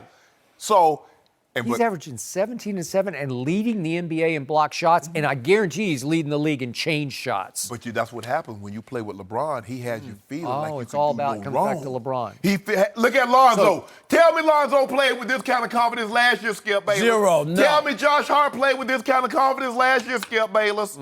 That's what LeBron does. It's the effect, the LeBron effect. Have you believing and doing things you never thought you could. That's what great coaches do. They get you to do things, Skip, you didn't have no idea you could do. If only LeBron could. Why didn't the LeBron effect rub off on Jordan Clarkson last year or Rodney Hood last pressure. year? Pressure? Pressure. Oh, Pressure bust so pipes. these kids don't know what they don't know, so they're just playing free and easy? One or two things can happen when you add pressure. Either it'll bust pipes or it'll make diamonds. Which will it do for you, Skip Bayless? Well, I've made a lot of diamonds. Yeah. No, I'm sitting on diamonds. Yeah, you know what I mean? Now, see what you do? You brought me on. Like, look at you, Shannon. I turn you to a household name. Yeah. You get to get credit for that. That's a good debate partner would do that for the other one. Well, to that point, why are these kids suddenly just rising and shining? They're all like his sons. Like they're just relishing the pressure, unless you're telling me they just don't get it yet. They don't get it because there is no pressure yet, Skip. Right now, you're just going out playing, and there'll come a time and a moment when it gets tight and it gets real, and then you'll see it. And I'm not saying the Celtics were a perfect example. They had their run. They get to Game 7 against LeBron at home. Right. They didn't beat everybody, right? Then they can't make a shot because it gets real. This is it. This is to go to the finals. And what happened? They didn't show up. And that big old, and he get emboldened. And you don't let the man hang around to the fourth quarter. You know how LeBron get. He hang around the fourth quarter with a chance to get you. He get you. He hang around. He was watching in the fourth quarter. Yeah, he took what was 3 that minutes about? out. But who? Why did he let Luke take him out? Because that's what LeBron great should have players. said no. See, you see what you did? See? Now, at first, he didn't like it because LeBron is the coach. Assistant coach Ty Lue. Assistant coach Luke Walton. Now he does what the head coach asked him to do, which is come out of the ball game, sit down for 3 minutes. He does that. Why would he let Luke Walton take him out? Because he's the player and Luke's the coach. Coach Walton says something, that's what we do. Coach Walton calls a play, we run the play. But I also believe that instead of it going down, Skip, if it was 8 and it went up to 10 or 11, LeBron would have been right back in. It was just like, let him get a blow. Let's see what happens. Get right back in? He would have gotten back in. I'll make him dance Lance. Oh, yeah. Yeah, I'll make him dance. If Lance misses that 3 or something. I think Luke just waved the white flag. I got to protect my 16th year player. What? My you think old that player. was it? He was leading the league in minutes, Skip, and Luke says he wants to manage his minutes because... So he's managing. He said, they got this one. Let's just give it When up. was the last time in a meaningful ball game we've seen LeBron James play less than 35 minutes? Not in a blowout, because we've seen him play 29 minutes, 28 minutes when they got blowed out at Minnesota last year. When was the first time you've seen him come out mid-fourth quarter of a winnable home basketball game? Seriously, ever. No, I mean, it's never happened. When you go to a new, that's shocking. Skip, when you go to a new school, you always on your best behavior early. You know, so we go listen early, but there was this guy sitting in a courtside seat just a few down from LeBron. This guy named Kobe, who used to play for the Lakers. What that got to do with us? Kobe sat back watching LeBron be pulled from the game with 6:55 left, and Kobe's thinking to himself, there is no way I'd be coming out of this game. That's what he was thinking. And LeBron was on the court and said, you know why I'm here, Kobe? Because y'all hadn't made the playoffs in the last 5 years. In the last 3 you were here, y'all were in the lottery. That's why I'm here, Kobe. That's what LeBron was saying while he was on the court. So that's why those two didn't talk after the game? What we going to talk about? I'm better than you. What we will talk about that? Well, Kobe could have walked over and said, I would have made those 2 free throws. Yeah, you might have. No, you wouldn't. No, you wouldn't, because I saw you against Portland. Missed 2 free throws. Well, it's encouraging to see the Lakers starting to come together. Yeah. Settle in. They are coming together. Can you order me here. those tickets, Western Conference Finals tickets? Ooh, you're jumping on the bandwagon. That's what you do. Rob, thank you so much for joining us. Now, is it panic time for Russell Westbrook and the Thunder? We'll discuss that next. No mercy. Now, the Thunder season has gotten off to a rough start. They blew a 16-point halftime lead and lost at home to the Celtics. Russell Westbrook only scored 13 points and missed all 7 of his shots in the fourth quarter. They're now 0-4 for the first time since moving to OKC, despite the slow start. Westbrook still seems optimistic. Take a listen. We're okay. We'll be all right. It's early.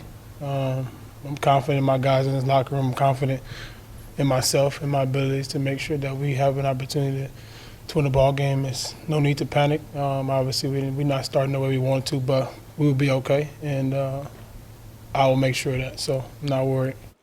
Will OKC turn it around, Shannon? No need to panic. No, yes, I do believe they will turn it around. I'm not going to overreact after 4 games. This is only Russ's second game back after offseason knee surgery. But they're going to be what I thought they would be. They'll be somewhere around the 6th or the 8th seed. I didn't have them in the top 4 seeds, so I'm not overly concerned with what I've seen thus far. The thing is, Russ is a volume shooter, and he's like the stock market. And when he's bullish, that thing good. But when he's a bear, he's a grizzly. And last night he was a grizzly. And it's not going to go well for them when he doesn't play well. They can't win outside of Russ playing well. It was almost like LeBron when he was in Cleveland. LeBron didn't play well. They lost ball games, especially last year. Now, when they had Kyrie could have a monster day. Kevin Love could somewhat have a monster day, and they could carry the night. But then it got to the point where if LeBron didn't get you 30 and 11 and whatever, they weren't going to win the game. And that's kind of how this OKC team is. Well, they got this other guy named George Paul. Man, don't get me. Oh, the guy that's shooting 39%. Yeah, that guy. And 29% from three. Is that the guy we talking about? That's the guy. Oh, okay. The guy who was 2 for 10 from three last night. Yeah. Okay. OKC is shooting a league worst 39% from the floor and 24% from three. You're not going to win very many games like that, Skip.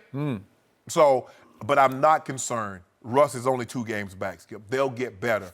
But I didn't see them. They're going to be fighting 6 to 8 for that 6th to the 8th seed. I don't think you had them anyhow. Well, maybe you did because you love OKC, you love Russell Westbrook. But I'm more realistic than you. Russell Westbrook should have closed this deal last night.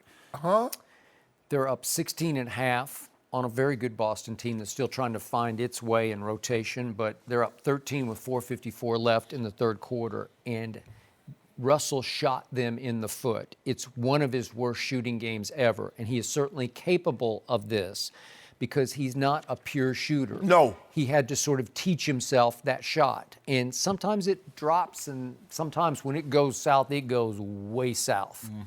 And so all of a sudden, as you say, he's only played 2 games, but in the overall 4 games, they're last in the league in field goal percentage, 3-point percentage, free throw percentage. Russ was 8 of 16 from the free throw line.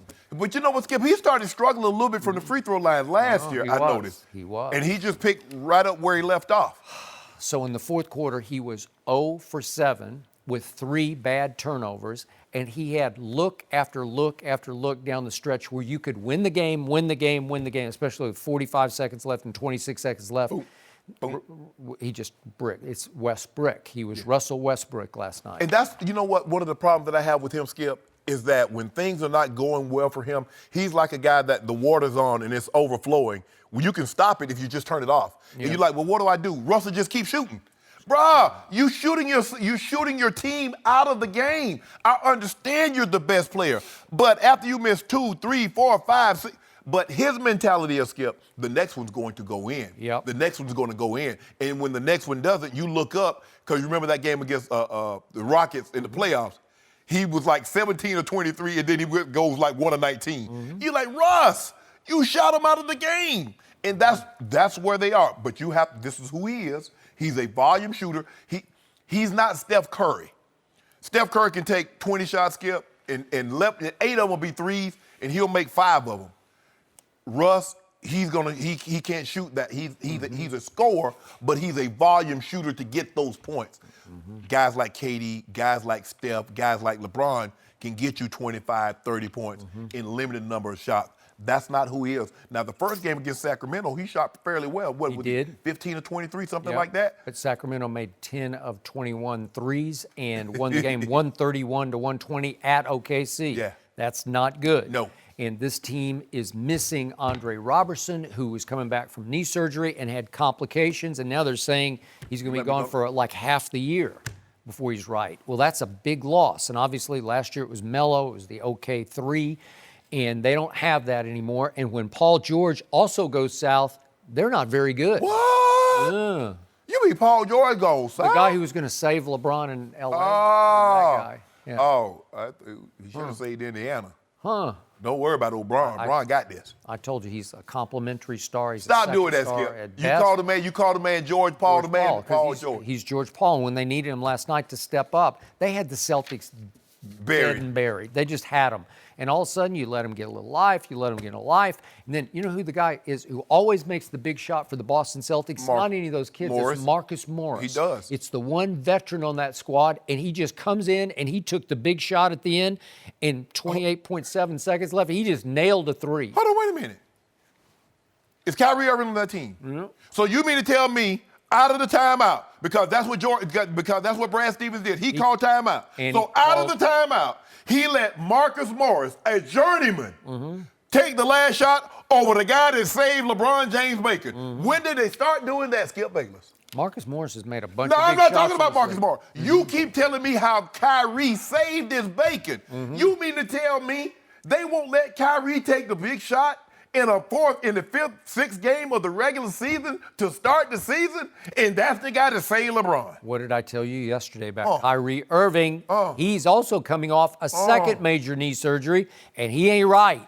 He does not trust his legs yet. He's still tippy-toeing. And what did you tell me? If you're out there on the court, you're healthy. That's what you told me. Yeah. I didn't know. I'm like, Skip, I'm saying sometimes, people don't know what you go through. Because O'Shea Sharpe had his ankle injected, took shots to the rib, under his underarm and his shoulder just to get out there. But people didn't want to hear that. You said they want to see 8-4 and get them tubs. They do. I said, okay. You say Kyrie Irving's out there. So I want to know if was he on the court?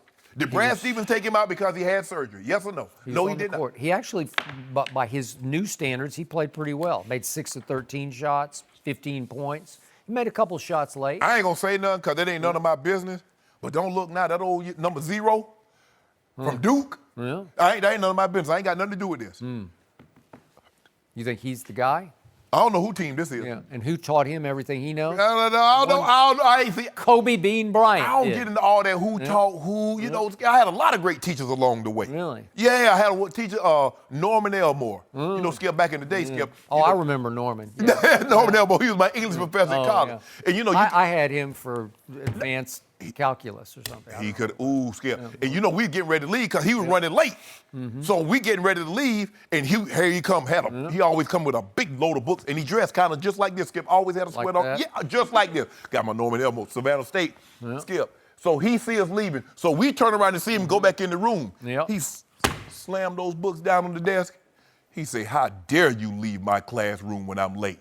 I can teach you more in 10 minutes than any other professor can teach you in a day. Really? Now sit down and let's learn. Well, let's take it a shot at the rest of the faculty. I stood, you always sat. I sat in the front, because you know what, Skip, if you sit in the front, the women think you were smart, because you sit in the back, they don't think you know that. I'll sit in the front. They think you smart. So you fooled them?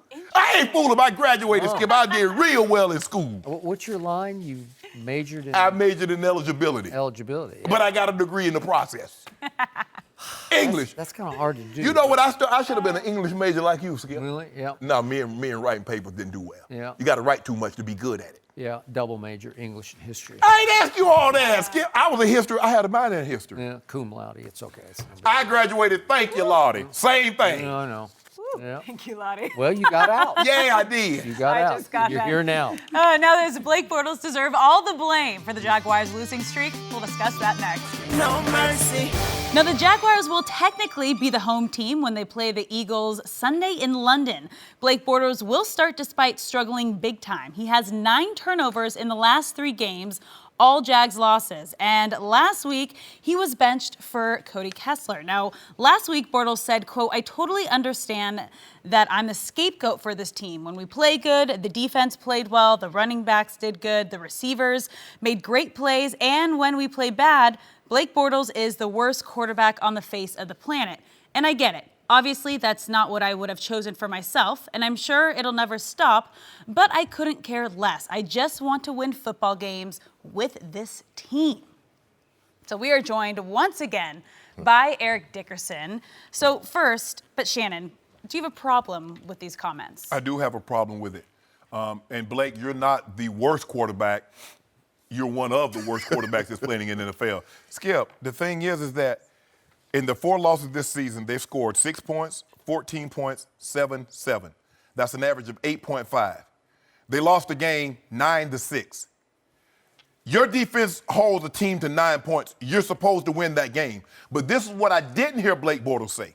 When Blake Bortles beat the New England Patriots the second game of the season, guess what I didn't hear him say? Man, y'all give me too much credit.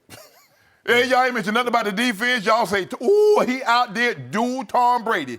Blake Bortles never uttered a word when they were heaping praise on him. This is why I feel, because here's the thing, Skip. This is what I've learned, and maybe you agree or disagree. Unless it's a quarterback or a coach, anybody that critiques the quarterback position, they don't know what the hell he's talking about. He ain't played the position, or he never played the game. I've seen enough. Blake Bortles has started 68 games. He is what he is. And the reason I felt they should have gone to another quarterback, the likelihood of your defense being exactly what they were the year before. And Jacksonville was a historic defense. For them to be that again was not very likely. There's only been one situation when we think of great defenses. We think of the Steelers of the 70s, we think of 2000 Ravens, or we think of the 02 Bucks. Only the 85 Bears were better in 86 than they were in 85. But because they won the Super Bowl, that goes unnoticed. One of the main reasons I believe Ozzie Newsome went and got Elvis Grbac and did not bring Trent back is that he didn't believe, Trent Dilfer. Mm-hmm. He didn't believe that our defense could be that historically good again, and we was going to need someone that was going to be a better thrower of the football. Mm-hmm. I believe whatever Minnesota offered Kirk Cousins, they should have went $10 million higher. I believe they are a quarterback away from being a legit Super Bowl contending team. But when you got a joker like that, all it is going to get your hopes up because he plays well against New England, and you're like, ooh, you see, I told you. But what you going to do when he plays like that against the Titans? Or what you going to do like that when he shows up and do what he did against Kansas City? Now, Kansas City is nothing to sneeze at, but you're not turning the ball over 5 times and beating them. And you talk about what the defense gave up? Well, when he giving up pick sixes and he turning the ball over 5 times, who you going to beat, DD? You can't beat Blake Bortles. You first of all, even if you are being the scapegoat, Skip, as a quarterback, you got to shoulder it. Because you get the lion's share of the credit when it goes well, you're going to take the lion's share of the blame when it goes bad. That's just the way it is, Blake Bortles. And then you're going to talk about you the scapegoat. Nah, just take that scape off. You just the goat. And like Skip Bayless says, lowercase goat. Lowercase goat. He ought to be ashamed of himself talking about he the scapegoat. Boy, you hate you some. No, I don't hate him. He's just bad quarterback.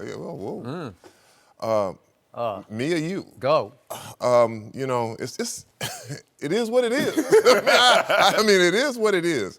I mean, I'll say this much here. That's why I asked you this question earlier. I said, you know, who was your quarterback when you played with the Baltimore Ravens? It was Trent Dilfer. Trent Dilfer. You know, he's a Trent Dilfer. I mean, Trent is a better quarterback. Yes. But, you know, with that football team, and I think of the Baltimore Ravens, that great football team, you had great defense. Don't turn the football over. Don't hurt us. Just punt it, slide, throw it out of bounds, but don't turn it over. Exactly. And that's what Blake Bortles does. He turns the football over. You hurt this team. Like you said, it's hard for a defense to repeat what they did the year before. If they're a great defense, it's hard to do it again because everything comes into play. Look at Minnesota. Trades. You know, you're never that same defense again. And for him to, to say scapegoat, it's not a scapegoat. You are who you are. You are who you are. It is. If he was, like you said, if he was winning, they're gonna say, hey, I'm not getting enough credit. We won that football game. What about me over here? I mean, hey, he had 12 passes and he had two turnovers. Two turnovers. Yeah. I mean, two fumbles. I mean, it's like. I mean, I don't know what to say. I mean, and so, I'm a player. I'm always for the players. But, hey, in this case, man, it's time to move on. I do know what to say. What you going to say? 2 weeks ago, this man sitting across from me, my man, Hall of Famer Shannon Sharpe, he picked Blake Bortles to win at my Dallas Cowboys, and he still hasn't gotten over it because Blake Bortles lost 40-7, and he was turning the ball over, and he was a disaster. But that same Blake Bortles has had stretches in this league when he has not been garbage. He's been pretty good. He's been mediocre, which in this league is pretty good because this is a great league. This is a tough league. Yes. And just last year in QBR, I love QBR, so he finished 14th out of all the starting quarterbacks, and that was ahead of Kirk Cousins and Cam Newton and Jared Goff. He's better than Jared Goff was. Which one is he better than? Which one would you take over? Well, he had a better year, and he got his team through a road game at Pittsburgh, which is hard to do. He played really well in that game at Pittsburgh, and then guess what? He's up 20-10 on Tom Brady, and he is 10 minutes from going to the Super Bowl last year. That's pretty great. You got to give him some credit for that. And then what happened last Sunday? His coach yanked him. So he's not a happy camper, and he's firing back at his coach because his coach just dumped all over him. Good. Yeah, and he's just saying, okay, I'm the scapegoat. And is that the truth? Yes, he is the scapegoat. But the scapegoat before the year started lost Marquise Lee, who was his best receiver. And all year he's lost Leonard Fournette. Where's Leonard Fournette? And the Jags lost hope when he became their starting quarterback. That's football. They lost hope? Football. Yeah. They were 10 minutes from the Super Bowl. They're up 20-10 in Foxborough, and you don't think they trust Blake Bortles? Last year. Yeah. How about in week 2 this year? when Tom Brady visits Jacksonville and just gets annihilated. See? You falling into it, Skip, baby. 300. Wait a second. Blake Bortles, who's garbage, threw for 376 on the great Bill Belichick, the genius defensive coach. 376 with 4 touchdowns, and you're saying he's garbage. Get rid of him. Skip. Really? Let me ask you a question. Wow. Have you ever seen a stray cat? A stray Yeah. cat? I don't like cats. But, I've seen But you stray seen them, cats. right? Yeah. You know why you see them? And don't nobody take them in and they want 'em. still living? Because even an alley cat will find a whole chicken in the trash. They gonna find scraps enough to You eat just to said that survive. Blake Bortles is an alley Yeah. cat who found a scrap. Yeah, and the which was scrap those was Bill Belichick's which defense. was those And 4 it's touchdowns just he a threw. bunch Exactly. Of scraps. That's exactly what I'm and saying. then he goes and plays the Jets and throws for 388 against the Jets. How do you do that if you're well, garbage? Can you tell me? How do you do that? Okay, what about that Tennessee numbers? Yeah. When he scored 6 points. All right. What about last year when he was pretty good last But year? you know, How do you do that? You keep talking about last year. And I'm not even a Blake Bortles fan, but somebody's got to defend As well him. as you know, it's football. It's not about what you did last year. It's what you're doing right now. Oh, that's what it okay. comes down to. Well, what about what the defense isn't doing right now? Well, you keep putting you turn the ball over. If you keep putting us in harm's way. So he's actually to blame for the defensive struggle. Skip, you know it goes hand in hand. Now Well, stop it that. doesn't go always hand in hand because my team scored 40 points on that defense in the first half. It drove it 3 times Yes. for long touchdown drive. Long. We're talking about 75 and 84-yard touchdown drives and a long field goal drive, and it was 24-0 at a half, and it wasn't Blake Bortles' fault. It wasn't. Let me ask you this: if you put a better quarterback, you put. Are they I'm not better? saying- Sure, they're better quarterbacks, but you're saying he is trash. He is alley trash, right? That's what you're saying. And he's better than that, and he deserves better Better being than the what? scapegoat. Better than what? He was 10 minutes from the Super Bowl. He was Trent Dilfer. Last year. But did he This do is a it? new season. Did he do no, it? he didn't. No. If was a fifth, we'd all be drunk. Well, come on over here. I got this thing for you right got here. this thing. You got that fifth for me? Yeah. I think you've already had too much of No. that. Yeah, Yeah. maybe. Eric, thank you so much Thank for joining you. us. Really appreciate He wanted to play. it. He wanted to Did Paul play George Newton tell the again. truth about LeBron? We'll discuss that next. No mercy. Now, Paul George chose to re-sign with the Thunder last July instead of signing with the Lakers, but he keeps talking about LeBron. George was asked if it was difficult to play with Russell Westbrook, and he made a comparison to LeBron. He told ESPN, the magazine, quote, "LeBron is the best player in our league, but some people have a hard time playing with him." So, Shannon, what did you make of this comment? Well, my thing is that, okay, I understand you want to praise Russell and say Russell is a great teammate and it's difficult to play with Russ. Yeah, sure. He could have easily said, my thing is, Skip, why does he have to bring up LeBron? Yeah, you know why it's most difficult to play with LeBron? Because it's for LeBron, it's championship or bust. There are very few players, Skip, that we expected to be in the finals, and that was the expectations they had for themselves. Larry Bird, Michael Jordan, Magic Johnson. It's different. There were other great players, Karl Malone and Charles Barkley and Patrick Ewing. But Skip, it wasn't NBA Finals or bust. That's what it is for LeBron James. It's NBA Finals and bust. It's also hard playing with Paul George. You know how I know? Because David West took an $11 million pay cut to get up out of Indy and go play for San Antonio for a better chance to win a title. That's what we do know. But that's not because he hated playing with him. He just didn't think he could get home with him. Well, I mean, really? that's not what we're talking about. I'm here. saying, look, why can't you make your argument, Skip? I felt, Skip, when I got let go by CBS, I felt I could do the job as good as other people that had jobs. You didn't hear me say, well, he got a job, I could do a job better than him. They didn't ask me about them. They asked me how I felt about getting let go. They didn't ask him about LeBron, but if you notice, he keeps bringing up the Lakers. Well, I was going to sign with the Lakers had I not gotten traded to OKC. I really thought about going home. He keeps bringing that up. They done moved on, bro. You happy? They're happy. I'm just a guy. They ask you about Russ and the difficulties of why it's difficult to play with Russ, or why some deem it, why he's deemed difficult to play with. Say why it's not difficult to play with him. Say it's difficult playing with any superstar. You don't got to bring up Bron. Bron's special. Bron in the category by himself. Did he lie about LeBron? That's not the issue. That is the issue. That is the he issue. just told the truth. No, he and he's didn't saying, tell the well, you're condemning Russ. What about the best player on the Because planet? they didn't ask you about that, like you just told me. That's not what we're talking about. Well, you always change the subject when I'm arguing with you, and you try to deflect blame by saying, well, what about that? No, I don't do that. And Paul George is saying, well, what about him?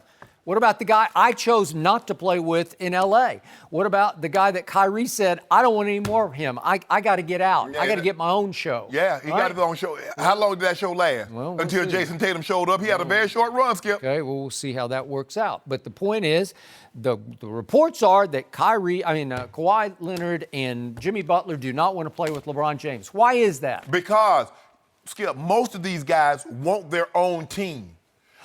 You're not going to LeBron. Let me ask you, name the player that could have joined Larry Bird or Magic Johnson or Michael Jordan, joined them in their prime, and they're in their prime, and now all of a sudden they get co-billing or top billing. Name the player. None. Okay. So here's what this boils down to. If you're playing with Russell Westbrook, if you lose, is always going to get most of the blame, if not all of the blame. Right. If you're playing with LeBron James and you're the second star or the co-star with LeBron, you are always going to get the blame if you lose. Always.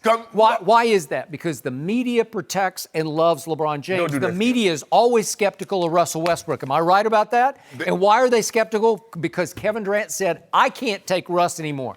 I can't win a championship with him as my primary ball handler and decision maker. But how do you blame a guy that probably might score 40 points, have 13 rebounds with 9 assists, shoot 60% from the floor, and you lose by 15? How do you blame that guy?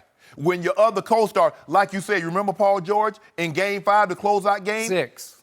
You mean the one they got closed out in at Utah? Yes, Utah. Yes. Game 6? Oh, do I? Game 5. I think it was Game 6. Game 5, they only won one game. Okay, but whatever. It's the one where he went, where's all my numbers here? He went 2 for 16. He didn't score a field goal for the last 3.5 quarters of that game.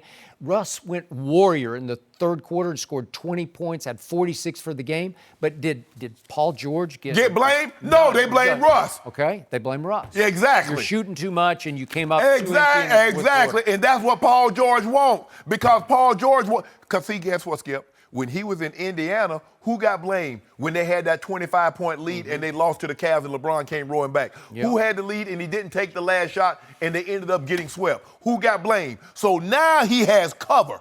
It wasn't the fact he wanted cover. He has cover from Russ. He has cover if he went to LeBron. He has cover.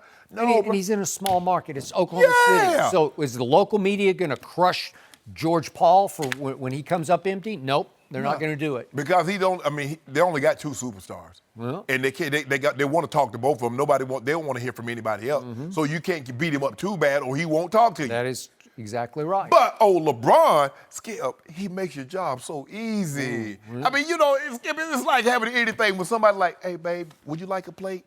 Would you like me to wash your linen? Would you want me to go to the grocery? You mean the media's job? No. I'm just saying when you have a nice partner like that. Bron is that nice partner. What did I tell you from the start about why did Paul George choose not to go home, because he's from the L.A. area, and play with LeBron James? It's too hard. Yeah. He doesn't want that pressure. I don't blame him. Why wouldn't he stay in Oklahoma City? I love Oklahoma City. I grew up there, but it's a small market. It's a little quieter there, and he can be Russ's co-star, and there's no real pressure. No repercussion. Yeah, okay. Skip, I like that pressure. What did I always tell? Why did I call him George Paul? Because he's not an alpha. He's a complimentary star at best. In Indiana, he was supposed to be the guy, and David West said, he's not the guy. I mean, but normally, Skip, even the great backup singers want to be lead. Morris Day was on the drums. He was. But they brought him to the front. Teddy Pendergrass.